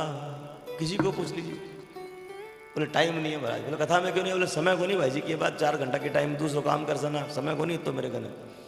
तो मालूम था उन्हें कि आगे ऐसा ही समय आने वाला है। क्या पहले ही कह दिया? कथा सारम, सार सार सुनाइए महाराज। क्या? पुराणानम विशेषतः, पुराणों में जो विशेष पुराण है महाराज उसकी कथा सुनाइए महाराज। अब हमने ये बात भागवत में भी सुनी। तो भागवत केवल पुराण नहीं है, वो श्रीमद् भागवत महापुराण है। उसमें 17 पुराणों का सार उसमें समाहित है। एक विशेष पुराण नहीं है वो, श्रीमद् भागवत महापुराण है वो। लेकिन ये शिव महापुराण केवल शिव की महिमा की बात है इसमें। और आपको सुनते सुनते यूँ आभास होगा कि मानो भागवत ही सुन रहे हो। तो इसी का तो सार उसमें, इसी कथा है उसमें। लेकिन उसमें कुछ कुछ प्रसंग है, इसमें पूर्ण प्रसंग है सारे। जो उसमें आधे अधूरे हैं, केवल स्पर्श किया है इसमें। विस्तार पूर्वक सारी बातें सूत जी बताएंगे हमें। तो सूत जी महाराज ने कहा ठीक है भैया, इतनी प्रशंसा ना करें आप। अधिक प्रशंसा सुनने से क्या होता है? बंधन में पड़ जाते हैं। इसलिए अधिक प्रशंसा नहीं सुननी चाहिए। लेकिन प्रशंसा बड़ी मीठी होती है, सुनना बड़ा अच्छा लगता है। कोई धिंगाणी प्रशंसा करता तो भी अच्छो लागे, बोले हाँ ठीक कर तो रहे, अच्छो लाग रहे। मिश्री से मीठी प्रशंसा वैसा। तो अधिक नहीं सुननी चाहिए, क्योंकि 5-10 मिनट तक तो प्रशंसा ठीक है, कोई कर रहा है आपकी तब तक सुन लो, उसके ऊपर कोई कर रहा है मानो कुछ ना कुछ प्राप्त करना चाहता है आपसे। सुर नर मुनि सब की यह रीति, स्वार्थ लाग पर शब प्रीति। बिना स्वार्थ की कोई कुछ। माँ समझ जाती है बेटे को भी, आके बेटा खड़ा होता है ना, माँ आज तो ना क्या स्वादिष्ट तुमने आज दाल बनाई है, क्या स्वादिष्ट फुलके बनाए हैं। माँ तुरंत समझ, बोल क्या चाहिए, कितने रुपये चाहिए, माँ समझ जाती है ना। जिस पिता से कभी बात नहीं करता वो बेटा, और अचानक से अब पापा जी कैसे चल रहा है आपके ऑफिस में, सब बढ़िया चल रहा है ना, अचानक से आके पूछे तो पिता नहीं समझेगा।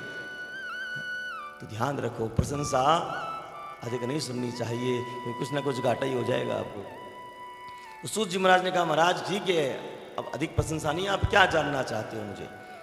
तो उन्होंने कहा महाराज हम ये जानना चाहते हैं कि आने वाला समय बड़ा विकट है, इस कली काल में इस जीव के पास समय नहीं होगा तो कल्याण कैसे होगा।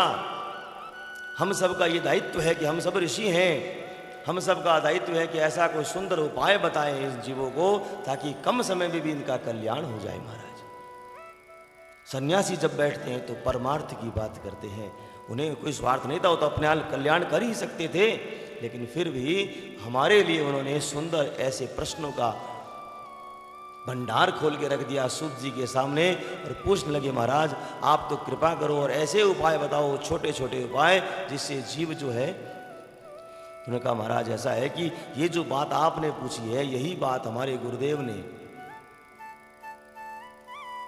अपने पिता से पूछी थी, और पिताजी ने भी यही प्रश्न किसे पूछे, सौनकादि ऋषियों से पूछा था।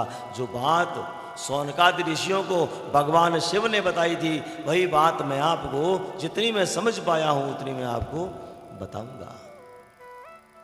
पिछली बार भी बताया था, आज भी बताता हूं, कभी भी ये कथा में सुनकर के मत कहना अपने बच्चों को कि मैं ये कह रही हूं कर ले तू, ये कहना मैंने कथा में सुना है, ऐसा करने से ऐसा होता है, वो आपकी बात मान लेगा।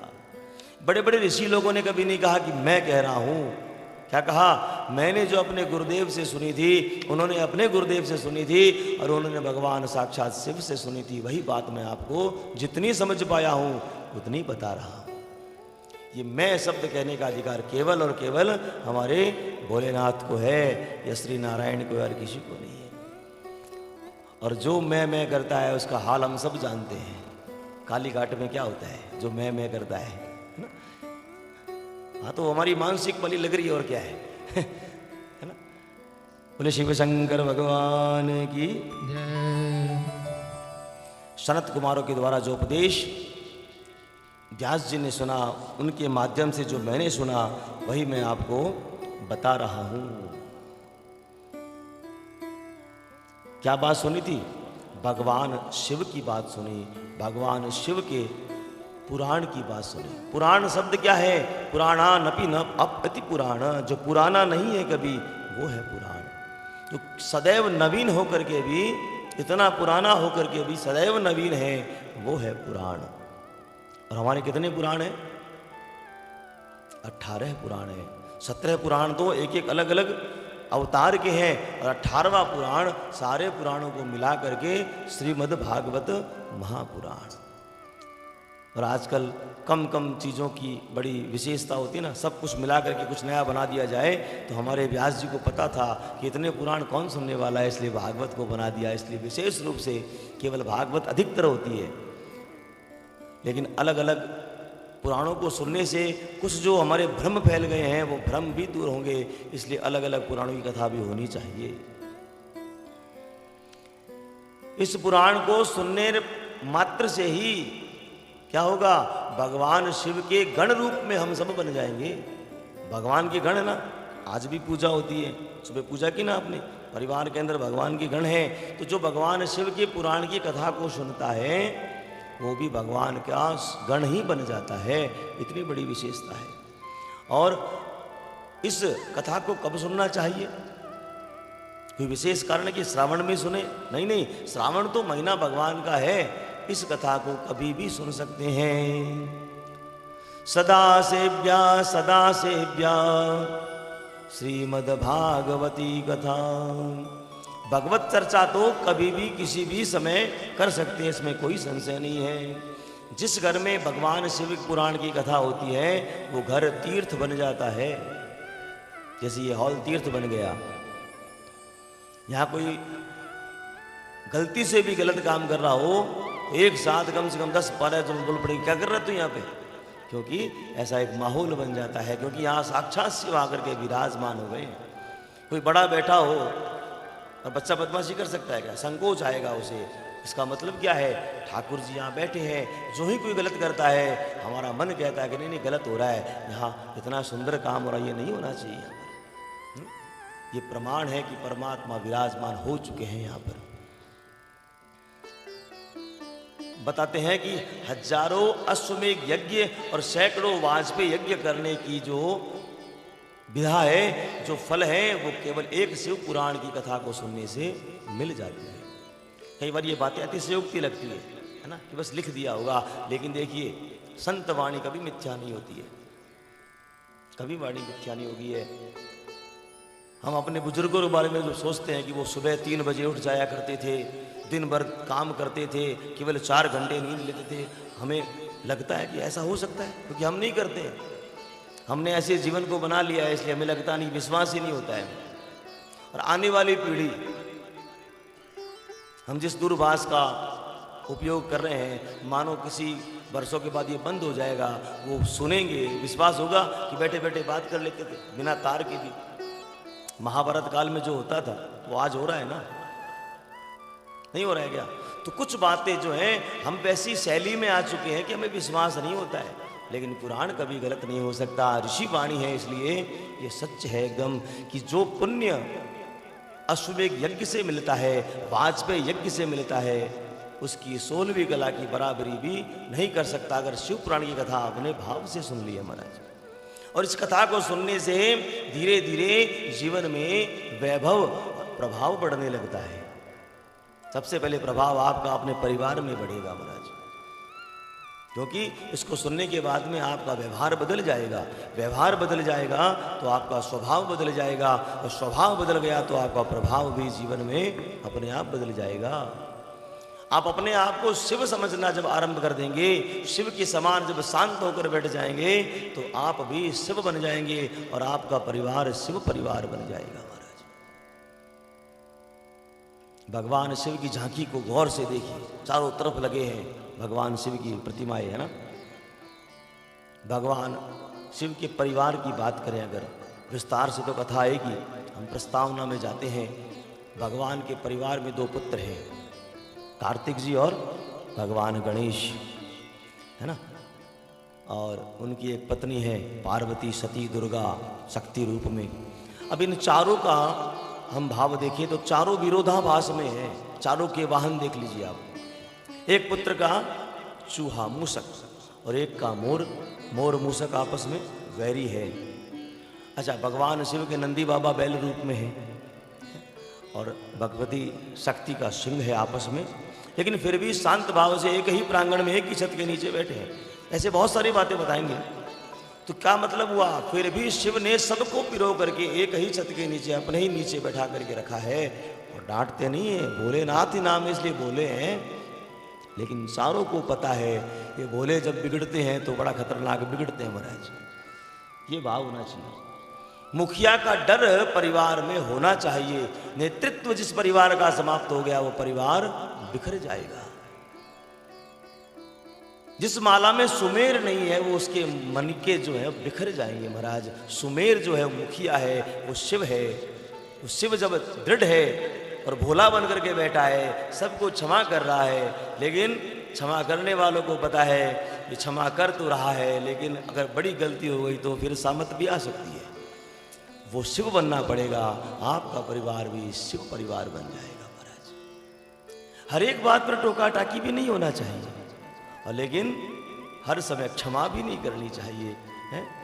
भय बिना हो ये न प्रीति महाराज, भय होना चाहिए।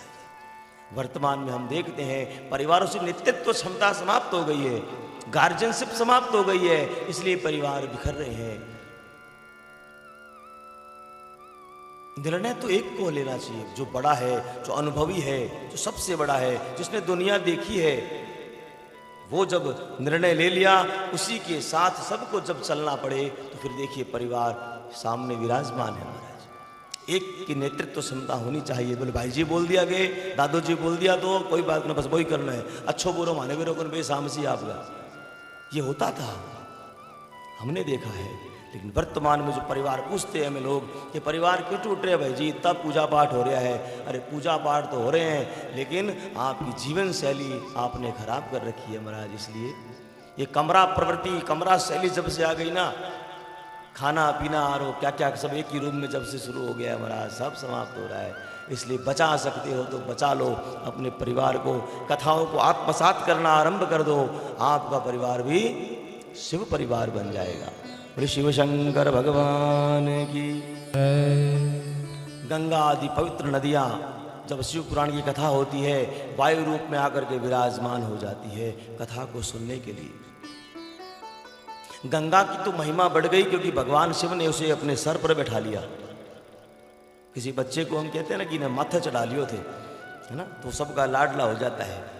तो गंगा से बड़ी महिमा नर्मदा की बताइए, इसमें कथा आएगी। क्योंकि नर्मदा में से जो निकला कंकर वो शंकर बन गया महाराज। कितनी बड़ी महिमा है नर्मदा की, उसकी बात भी हम करेंगे।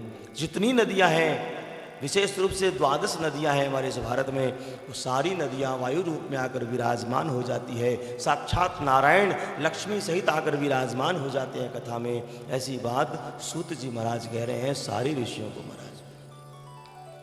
लक्ष्मी नारायण भगवान की जय। और जिस भी भावना से, भागवत में तुम केवल क्या होती है, मोक्ष मोक्ष मोक्ष की बात होती है, लेकिन भगवान शिव की इस पुराण की बात है, जिस भी कामना से जो भी भक्त बैठ के कथा सुन रहा है उसकी वही मनोकामना पूर्ण होती है महाराज। इसलिए सावधान, मन में कामनाएं ऐसी करना जो हमेशा दृढ़ है। ये चीज मांग लेना जो कभी नाश ना हो। धन मांगोगे एक दिन नाश होने वाला है, फ्लैट मांगोगे नाश, संसार का वैभव एक दिन समाप्त होने वाला है। भगवान शिव को मांग लेना, या भगवान को कहना परमात्मा ऐसी कृपा कर दे मेरे परिवार पर कि मेरा परिवार भी शिव परिवार बन जाए महाराज। बोले शिव शंकर भगवान की जय।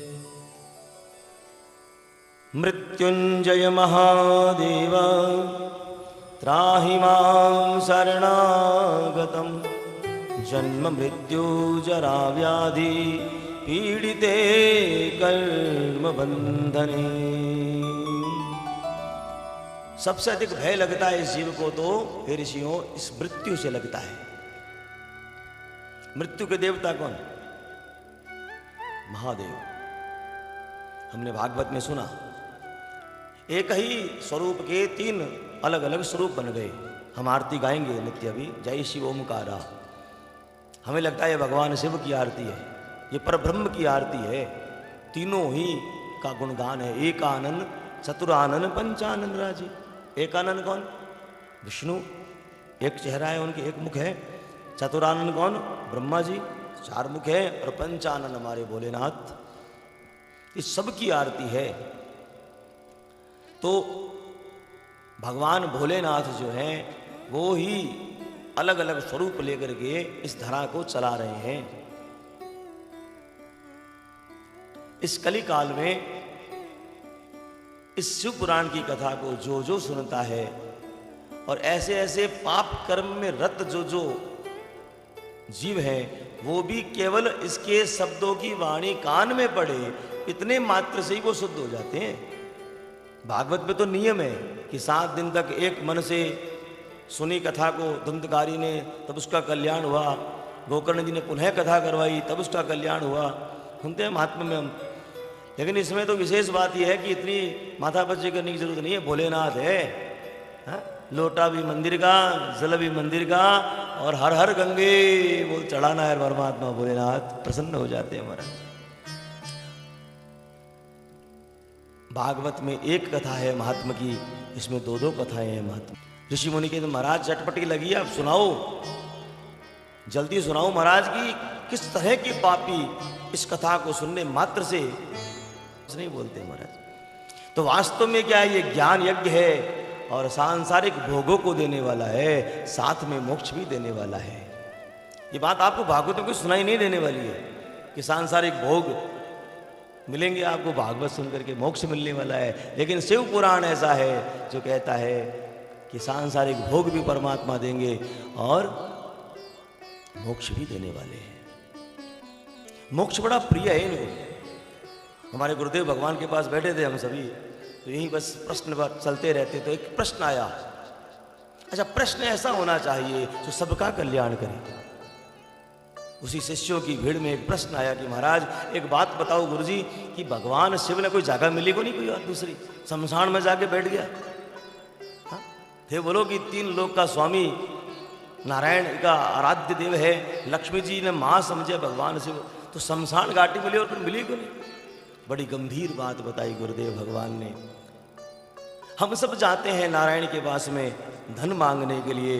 धन कौन है? लक्ष्मी है, उनकी पत्नी है, नहीं देंगे वो? देगा अपनी पत्नी को कोई? वो मोक्ष देने वाले हैं, मोक्ष को उनसे मांगता नहीं है, और इनके पास में मोक्ष ही है जो इनसे कोई नहीं मांगता है। महाराज इनसे जाकर के आप समझ में आई? कारण बताया कि शमशान में क्यों बैठे हैं। भगवान शिव दिन रात राम का नाम लेते हैं, राम राम राम राम दिन रात लटते रहते हैं, नारायण को दिन रात बजते रहते हैं। हम जैसे ही जाते हैं इनकी समाधि भंग होती है, ये मिल नहीं पाते हैं। इसी कारण से परमात्मा जब जगते हैं, ऐसी तंद्रा टूटती है, जैसे सामने खड़ा बोले क्या चाहिए, बोले ये चाहिए, तुरंत दे देते हैं कि ले भाग, मेरे को मेरा काम करने दे, तुरंत। गांव की भाषा है महादेव जी। गांव में बोला कट जाके, बोले महादेव जी के मंदिर जाके है, महादेव जी। गांव की भाषा यह है, महादेव बुरा नहीं बोलते हो। मानो उसी शब्द में इनका अर्थ छुपा है, महाराज की कृपा छुपी है। माँ जड़ा देव, अब मैं महादेव। माँ कोई काम कर रही हो, बेटा बार बार आए तो समझ जाती है, फिर परेशान करेगा, बोले क्या चाहिए तेरे को, ये चाहिए, ले भाग यहाँ से। वैसे ही भगवान शिव है, वो समाधिस्थ रहते हैं राम के नाम में। इसलिए जैसे ही हम जाते हैं, जाते ही वो तुरंत आँख खोलते हैं, देते हैं, तुरंत रवाना हो जाते हैं। लेकिन मुलाकात नहीं होती है। ये मिलना चाहते हैं लेकिन समाधि में, इसलिए मुलाकात नहीं होती है। तो उन्होंने मन में विचार किया, एक दिन ये शमशान तो जरूर आएगा, इसलिए वहीं बैठा हूँ। और हमारे स्वागत के लिए हमारे शिव शमशान में हमारे से पहले बैठे होते हैं महाराज। इस कारण से भगवान श्मशान घाट में बैठे हैं, हमारा स्वागत करते हैं कि एक दिन तो आएगा यहाँ पर ये, और वहीं मैं इससे मिल लूँगा। इसलिए ठाकुर जी कहाँ बैठे हैं? मशान में जाकर बैठे हैं महाराज। कोई भी देव ऐसा नहीं जो शमशान घाट के पास बैठा हो। एक नाथ भूतनाथ हमारे बैठे हैं जो मशान के पास बैठे हैं महाराज, है ना। भूतों का है साथ, पेतों का है साथ महाराज। तो ऐसे पावन ठाकुर जी की कथा को सुन करके बड़े से बड़े पापी भी वो भी मोक्ष को प्राप्त कर लेते हैं। तो इसी क्रम में महात्मा की कथा में प्रवेश करते हैं महाराज।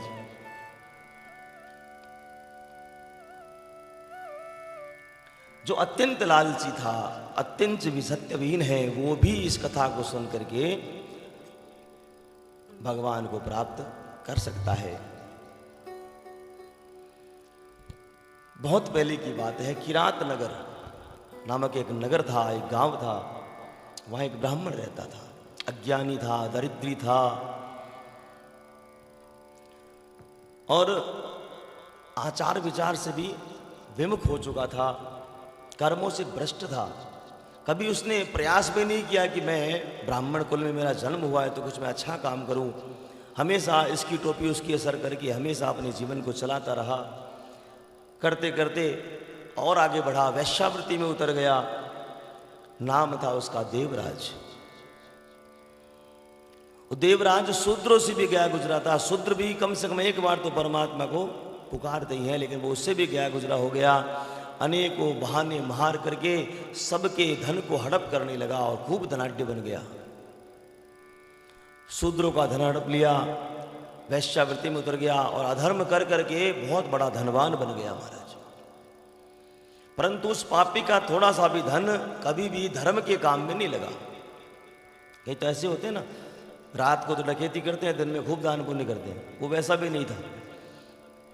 खाली आनंद लेता था, सबको बुला लिया, अपने जैसे को बुला करके खूब धन उड़ाता था, खूब धन का दुरुपयोग करता था। एक दिन की बात, वो ब्राह्मण तालाब पर नहाने गया।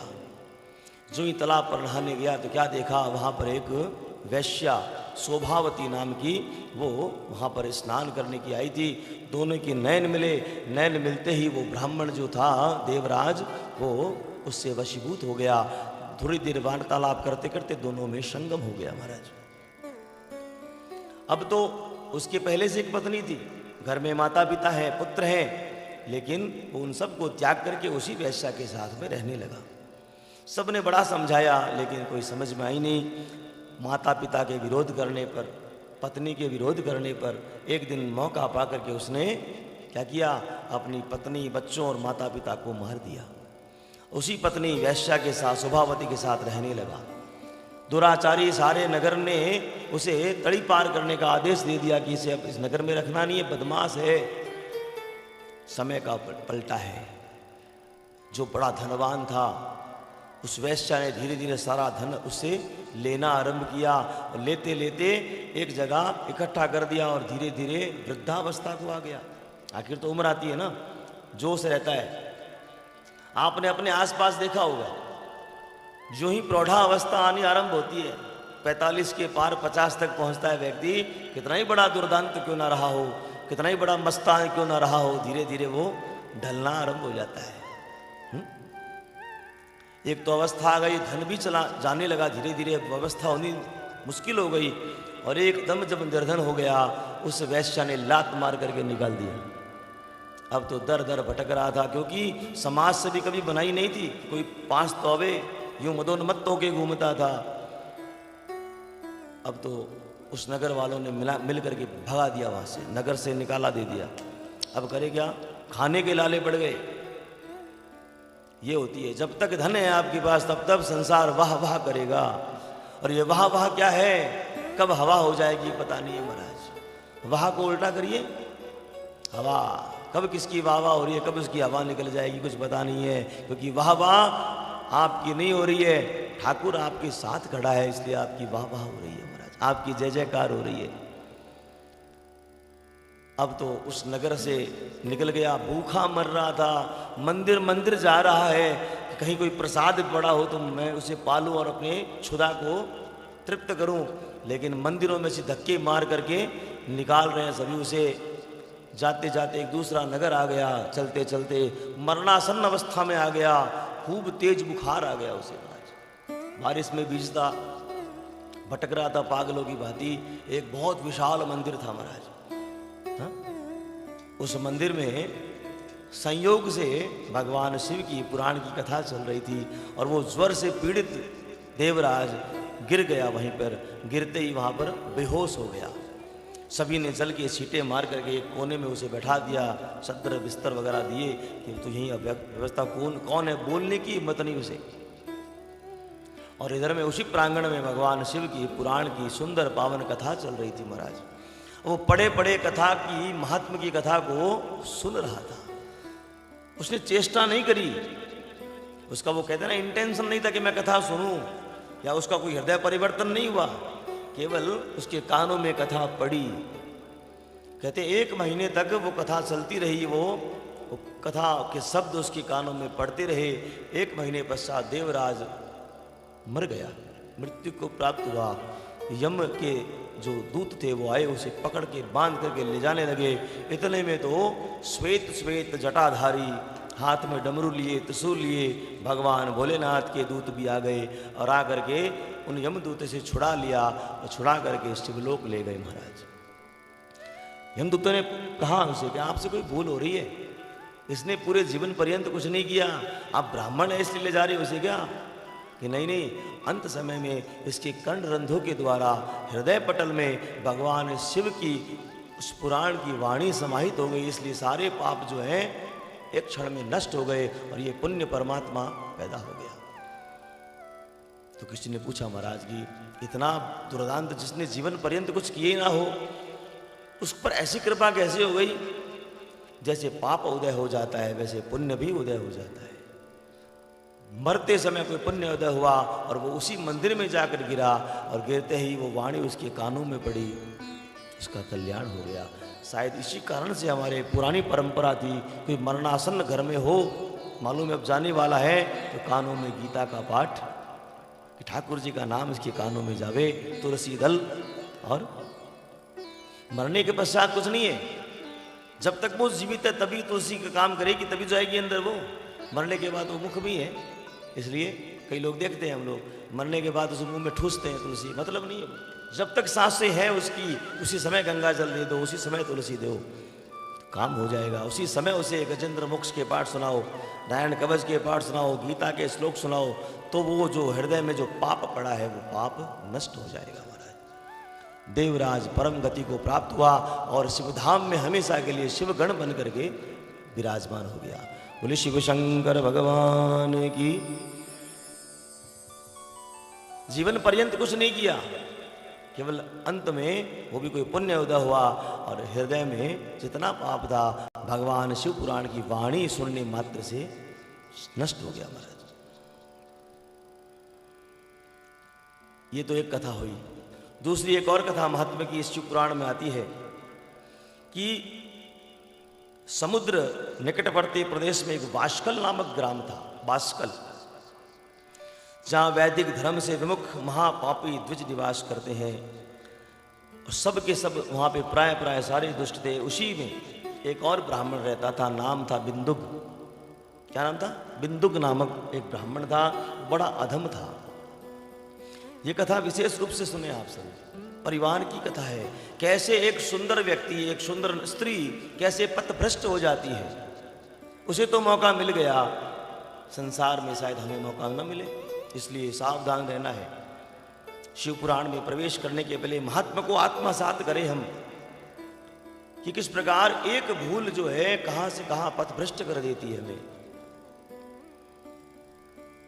बिंदुक नामक वो ब्राह्मण बड़ा अधम था, दुरात्मा, महापापी था। यद्यपि उसकी स्त्री बड़ी सुंदर थी। क्या नाम था उसका? चंचुला। बड़ी सुंदर, पवित्र, धर्मालु, दयालु, धर्मात्मा, सदा उत्तम धर्म का पालन करने में लगी रहती थी। तो भी वो बिंदुक नामक ब्राह्मण उस स्त्री को छोड़ करके अन्य स्त्रियों के साथ में गमन करता था। वो नित्य मना करती थी, लेकिन वो कभी भी उसकी बात को नहीं सुनता था। एक दिन की बात, चंचुला ने खूब समझाया। आज तो उसने चंचुला पर हाथ उठा दिया और हाथ उठा करके उसे घर से निकालना चाहा तो परिवार वालों ने, बाहर वालों ने रोका, तो स्वयं उसे त्याग करके चला गया। और कहाँ चला गया किसी को पता नहीं चला। अब चंचुला अकेली हो गई और बाहर जाकर सुधरा नहीं, वो अन्य स्त्रियों के साथ में अन्य नगरों में जाकर के रहने लगा। कई वर्ष बीत गए, कई वर्षों तक सास ससुर की सेवा करी चंचुला ने, लेकिन अकेली स्त्री थी। धीरे धीरे 100 वर्ष आ गए। सास ससुर को जीवन यापन करने के लिए धन तो चाहिए। इतने में दूसरा कोई कामी पुरुष मिला और कामी पुरुष ने उसे एक प्रलोभन दिया और प्रलोभन देते ही वो उस प्रलोभन में आकर के वो भी कुमार्ग में चली गई। महाराज धन का लोभ दिया और वो भी करती क्या, पति जो था वो त्याग कर चला गया। और एक दिन की बात, कई बरस जब बीत गए, अचानक से घूमता घूमता उसी नगर में वो बिंदुक ब्राह्मण आया और अपनी पत्नी को किसी अन्य पुरुष के साथ जब देखा तो आग से क्रोध से आग बबूला हो गया महाराज, और मारने पीटने लगा उस पुरुष को। तब चंचुला ने हाथ पकड़ लिया महाराज, स्वामी इस प्रकार क्रोध करने से क्या फायदा है? मैं अकेली स्त्री, कितने वर्ष हुए आप चले गए मुझे छोड़ करके, मैं अपना जीवन यापन कैसे करूं? मेरे पास दूसरा कोई उपाय नहीं था स्वामी, इसलिए मुझे ये काम करना पड़ा। दुष्ट ने क्या किया? दुष्ट ने कहा कोई बात नहीं, तो ये काम करती रहे, बस एक मेरी शर्त है, इससे जो धन तुझे प्राप्त होता है वो धन मुझे ला कर दिया कर। इस पर भी दोनों ने एक मत होकर के हामी भर दी। ना चंचला ने समझाया ना बिंदुक ने समझाया, दोनों मिलकर फिर कुमार्ग में चल पड़े महाराज। कहने का मतलब क्या है, शिक्षा क्या मिलती है? एक अगर कुमार्ग पर चला गया है तो एक को संभालना पड़ेगा, यही शिव परिवार है। अब तो दोनों उसी मार्ग पर चल पड़े, करते करते आखिर तो अवस्था आती है वो भी वृद्ध होने को था। वैश्याओं ने सारा धन छीन लिया, छीन करके धक्के दे करके निकाल दिया। और एक दिन के बाद संकट आया, रात्रि का समय, तूफान आंधी के अंदर वो जंगल में फंस गया और उसी तूफान में मर करके पिशाच योनि में चला गया। उस वृक्ष के नीचे जब निकलता कोई तो आवाज लगाता, मैं बिंदुक डराता। गाँव में सुना होगा आपने, पहले ऐसा होता था। आज तो अब रात को हम सभी भूत पिशाच हैं, सोते ही नहीं हैं। अब कहाँ भूत पिशाच आने वाले हैं? उनके समय में तो हम जागते हैं, तो वो कहाँ आएंगे बेचारे। लेकिन वो योनि है, पिशाच भी होते हैं, भूत भी होते हैं, प्रेत भी, सब होते हैं। अब इस कलिकाल में, इस वातावरण में दिखते नहीं है हमें। वो डरते हैं हमसे कि सबसे बड़े भूत तो हम स्वयं हैं। सोते ही नहीं है रात में। ऐसे ऐसे शहरों में ठाकुर ले जाता है कि रात को बाजार खुलते हैं। अभी अहमदाबाद गया तो रात में 12 बजे तो बोलो दुकान खुले बैठे, तो 12 बजे रात में तो कहाँ भूत प्रेत आएंगे बताओ, बेचारे दुब के कहीं पड़े होते हैं। शिव शंकर भगवान की जय। अब तो जब बिंदुक की खबर सुनी मरने की, चंचुला भी वृद्ध होने को है, एक दिन किसी भी कारणवश में अपनी सखियों के साथ में वो गौकर्ण क्षेत्र में जाती है। गौकर्ण क्षेत्र कहाँ है? आज भी है वो। गोवा गए होंगे आप सभी। गोवा से कुछ दूरी पर जाएंगे तो एक शिव जी का मंदिर है। उस क्षेत्र का नाम ही गौकर्ण है। वहाँ बहुत बड़ा मंदिर है शिव जी का, वो गौकर्ण क्षेत्र है। वहाँ किसी भी कारण से वो गई वहाँ पर। वहाँ जब जाकर बैठी तो वहाँ पर शिव पुराण की महात्म्य की कथा चल रही थी। जब कथा चल रही थी उसमें नरकों का वर्णन चल रहा था कि जो भी स्त्री, जो भी पुरुष पर पुरुष काम करता है, पर स्त्री गमन करता है, उसके साथ में बड़ा विशेष घोर यातना को प्राप्त होता है। ऐसी जब बात सुनी तो उसके मन में विचार आने लगा कि मैंने भी तो यही काम किया जीवन भर। कारण कुछ भी रहा हो लेकिन काम तो मैंने भी किया। वो घबरा गई, कांप उठी कि ऐसा मेरे साथ भी तो होगा, मेरे साथ ऐसा हो गया तो मैं तो मर जाऊंगी। कई बार होता है कथाओं में हम ऐसी बात सुन लेते हैं और मन में जो हमारे अंदर में जो बातें हैं कि हमने ऐसा किया है, मेरे साथ भी ऐसा ही होगा, है कथाएं सत्य हैं तो मेरे साथ भी ऐसा ही दुर्व्यवहार होगा ऊपर जाने के बाद, मरने के बाद। और आज मैं जो कष्ट भोग रहा हूँ या भोग रही हूँ उसी का कारण है। अपने आप मन में ग्लानि होती है, इसी का नाम पश्चाताप है। अब तो बैठी बैठी रोने लगी। सारी सखियां पूछती है क्या हो गया? उसी की जैसी रही होंगी सखियां भी, जैसी वो थी। तो सखियां तो चली गई लेकिन वो कि मैं नहीं जाने वाली हूँ। सारी जब भीड़ चली गई, जो गुरुदेव सुना रहे थे कथा, उनके पास जा कर के बैठ गई। कहने लगी गुरुदेव भगवान, मैं बड़ी उल्टा हूँ, मेरे से बड़ा अपराध हुआ महाराज। आपने जो बातें बताई ना वो सारी बातें मेरे से हुई है भूलवश। क्या जानबूझ के मुझे पता नहीं है कौन सा पाप मेरे जीवन में था। सारा हृदय में से जो विकार था आंसू के द्वारा निकलने लगा महाराज। भूल गई कि मैं कौन थी, कहाँ से आई हूँ। गुरुदेव समझ गए कि आज हृदय में से विकार निकल गए हैं और ये शुद्ध हो गई है महाराज। गुरुदेव ने कहा चिंता मत कर बेटा, ये पश्चाताप ही तो है जो पाप को समाप्त कर देता है। इस जीव से पश्चाताप ही तो नहीं होता है, अपनी भूल को स्वीकार ही तो नहीं करता ये जीव। करते हैं क्या हम? कोई दूसरा गलती करे और हम गलती करें, दोनों में फर्क आ जाता है। दूसरा करे तो जज बन जाते हैं हम, जजमेंट देते हैं एकदम। हाँ ऐसा नहीं करना चाहिए, हाँ जल्दी उठना ही चाहिए, भले खुद में उठो भले, है ना। और हम स्वयं जब करते हैं तो लॉयर बन जाते हैं, वकील साहब बन के तर्क देते हैं। उसने भी तो की थी, हो ही जाती है, माना भी तो है हम, हो जाती है गलती, क्या हो गया तो कुछ बात नहीं, ऐसी बात नहीं है, हो ही जाती है। जजमेंट, पश्चाताप नहीं करता है, उसे अपनी गलती स्वीकार करने में अभिमान आता है, स्वाभिमान आड़े आता है कि नहीं मुझसे गलती नहीं हुई, हो गई तो हो गई, कोई बात नहीं। लेकिन जिसने पश्चाताप कर लिया उसी क्षण सारा जो पाप है समाप्त, उसी क्षण समाप्त हो जाएगा। फिर भी गुरुदेव की बात समझ में नहीं आई। तो गुरुदेव ने कहा क्या चाहती है मुझसे तू? कि मैं चाहती हूं कि मेरे मन में जो भी विकार थे, मेरा मन अभी भी शांत नहीं है, बातें याद कर करके मानो मेरे हिलोरे उठते हैं अंदर से। मैंने इतना बड़ा पाप हो गया मेरे से, इतना बड़ा कर्म, कारण चाहे कोई भी रहा हो, हे गुरुदेव कृपा करो मुझ पर, हे गुरुदेव कृपा करो। तो गुरुदेव ने कहा देख ऐसे एक दिन में कृपा नहीं होती है ना, कोई सिग्नेचर थोड़ी है कर दिया तू जाके चेक में से अकाउंट में से पैसा निकाल के लिया, ऐसे नहीं होता है। उन्होंने कहा ठीक ऐसा है, भगवान शिव को ही अपना आराध्य देव बना ले, फिर देख तेरे जीवन में कृपा हो जाएगी। तो महाराज कोई मंत्र दे दीजिए हमें। तो बोले इस एक छोटे से मंत्र से काम होने वाली है, इतने पाप किए इसने। तो उन्होंने एक सुंदर सा स्तोत्र बता दिया। कौन सा? जो 12 ज्योतिर्लिंगों के नाम उसमें समाहित है, जो आपने भी यहाँ लगाए हैं।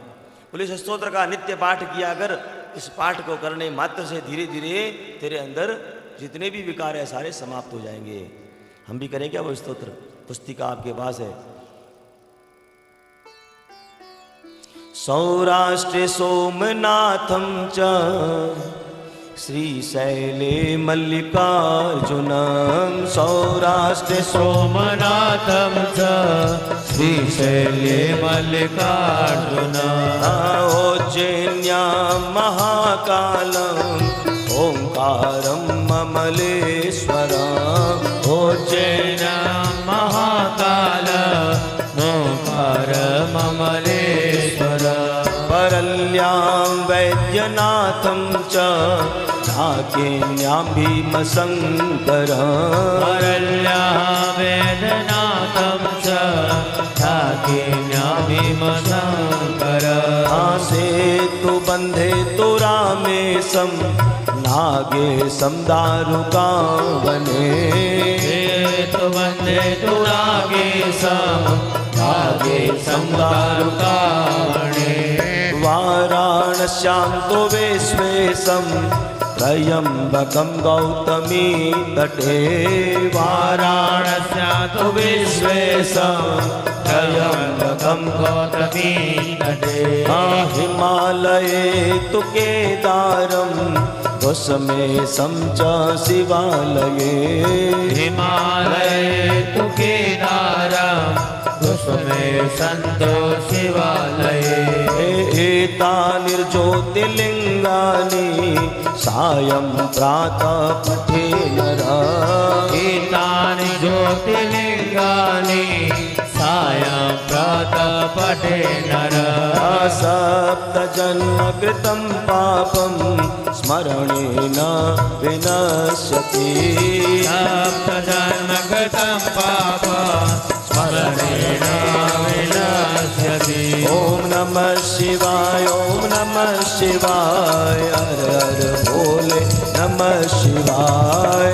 नमः शिवाय, ॐ नमः शिवाय, हर हर भोले नमः शिवाय। जटाधराय शिव जटाधराय, हर हर भोले नमः शिवाय। जटाधराय शिव जटाधराय, हर हर भोले नमः शिवाय। ओम नमः शिवाय, ओम नमः शिवाय, हर हर भोले नमः शिवाय। नमः शिवाय, ओम नमः शिवाय, हर हर भोले नमः शिवाय। गंगाधराय शिव गंगाधराय, हर हर भोले नमः शिवाय। गंगाधराय शिव गंगाधराय, हर हर भोले नमः शिवाय। ओम नमः शिवाय, ओम नमः शिवाय, हर हर भोले नमः शिवाय। नमः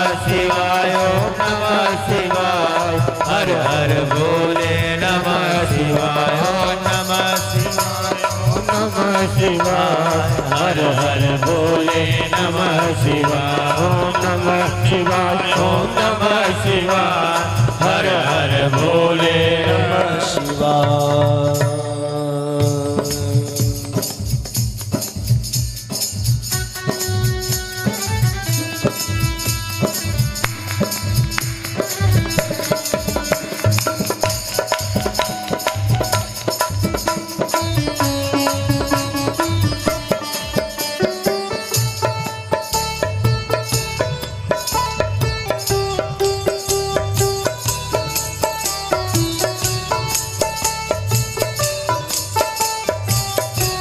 गुरुदेव के पास जाकर के ये मंत्र लिया, सौराष्ट्र सोमनाथम च।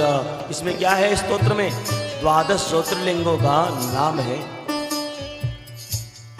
और ये ज्योतिर्लिंग कोई हमारे आप के द्वारा स्थापित नहीं है, स्वयंभू अपने आप प्रकट हुई है महाराज। इसलिए जीवन में एक बार ज्योतिर्लिंग का दर्शन करना चाहिए। स्पर्श करने मात्र से पाप समाप्त होते हैं। और मंत्र दे दिया नमः शिवाय का। भगवान के अलग अलग रूपों का वर्णन तो सुन लिया था कि भगवान कौन कौन से रूपों में है। उसी का हरनिश जाप करने लगी, उसी गौकर्ण क्षेत्र में बैठ गई, सब कुछ त्याग दिया, सखियों को, सहेलियों को, संसार को, गंगा में स्नान करती, वापस बाहर आती, एक ही नाम का उच्चारण, शिव जटाधराय देव जटाधराय, हरे हरे भोले नमः शिवाय। जटाधराय शिव जटाधराय, हर हर भोले नमः शिवाय। नमः शिवाय, ओम नमः शिवाय, हरे हरे भोले नमः शिवाय। नमः शिवाय, ओम नमः शिवाय, हर हर भोले नमः शिवाय। शिव भूतेश्वराय शिव भूतेश्वराय, हरे हरे भोले नमः शिवाय। शिव भूतेश्वराय शिव भूतेश्वराय, हर हर भोले नमः शिवाय। ओम नमः शिवाय, ओम नमः शिवाय, हरे हरे भोले नमः शिवाय। नमः शिवाय, ओम नमः शिवाय, हर हर भोले नमः शिवाय। नमः शिवाय।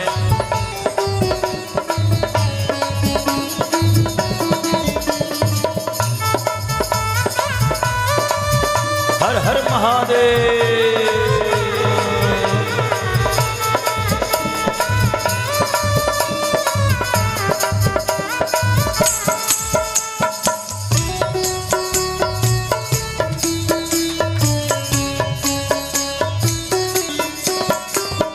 सोमेश्वराय शिव सोमेश्वराय, हरे हरे भोले नमः शिवाय। सोमेश्वराय शिव सोमेश्वराय, हर हर भोले नमः शिवाय। सोमेश्वराय शिव सोमेश्वराय, हरे हरे भोले नमः शिवाय। सोमेश्वराय शिव सोमेश्वराय, हर हर भोले नमः शिवाय। ओम नमः शिवाय, ओम नमः शिवाय, हरे हरे भोले नमः शिवाय। नमः शिवाय, ओम नमः शिवाय, हर हर भोले नमः शिवाय। नमः शिवाय, ओम नमः शिवाय, हरे हरे भोले नमः शिवाय। नमः शिवाय, ओम नमः शिवाय, हर हर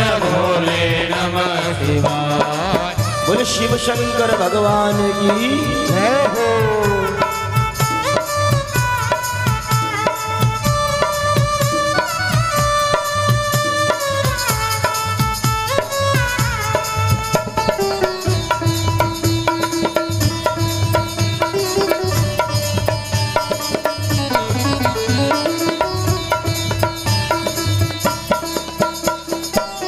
दोनों हाथों को ऊंचा उठा करके चंचुला रोते रोते बस एक ही पुकार कर रही है, ठाकुर कैसा पाप मेरे जीवन में रहा होगा, मेरी बुद्धि में विकार आ गए। ग्लानि से भरी बस एक ही पुकार करती है, शिव विश्वेश्वराय शिव विश्वेश्वराय, हरे हरे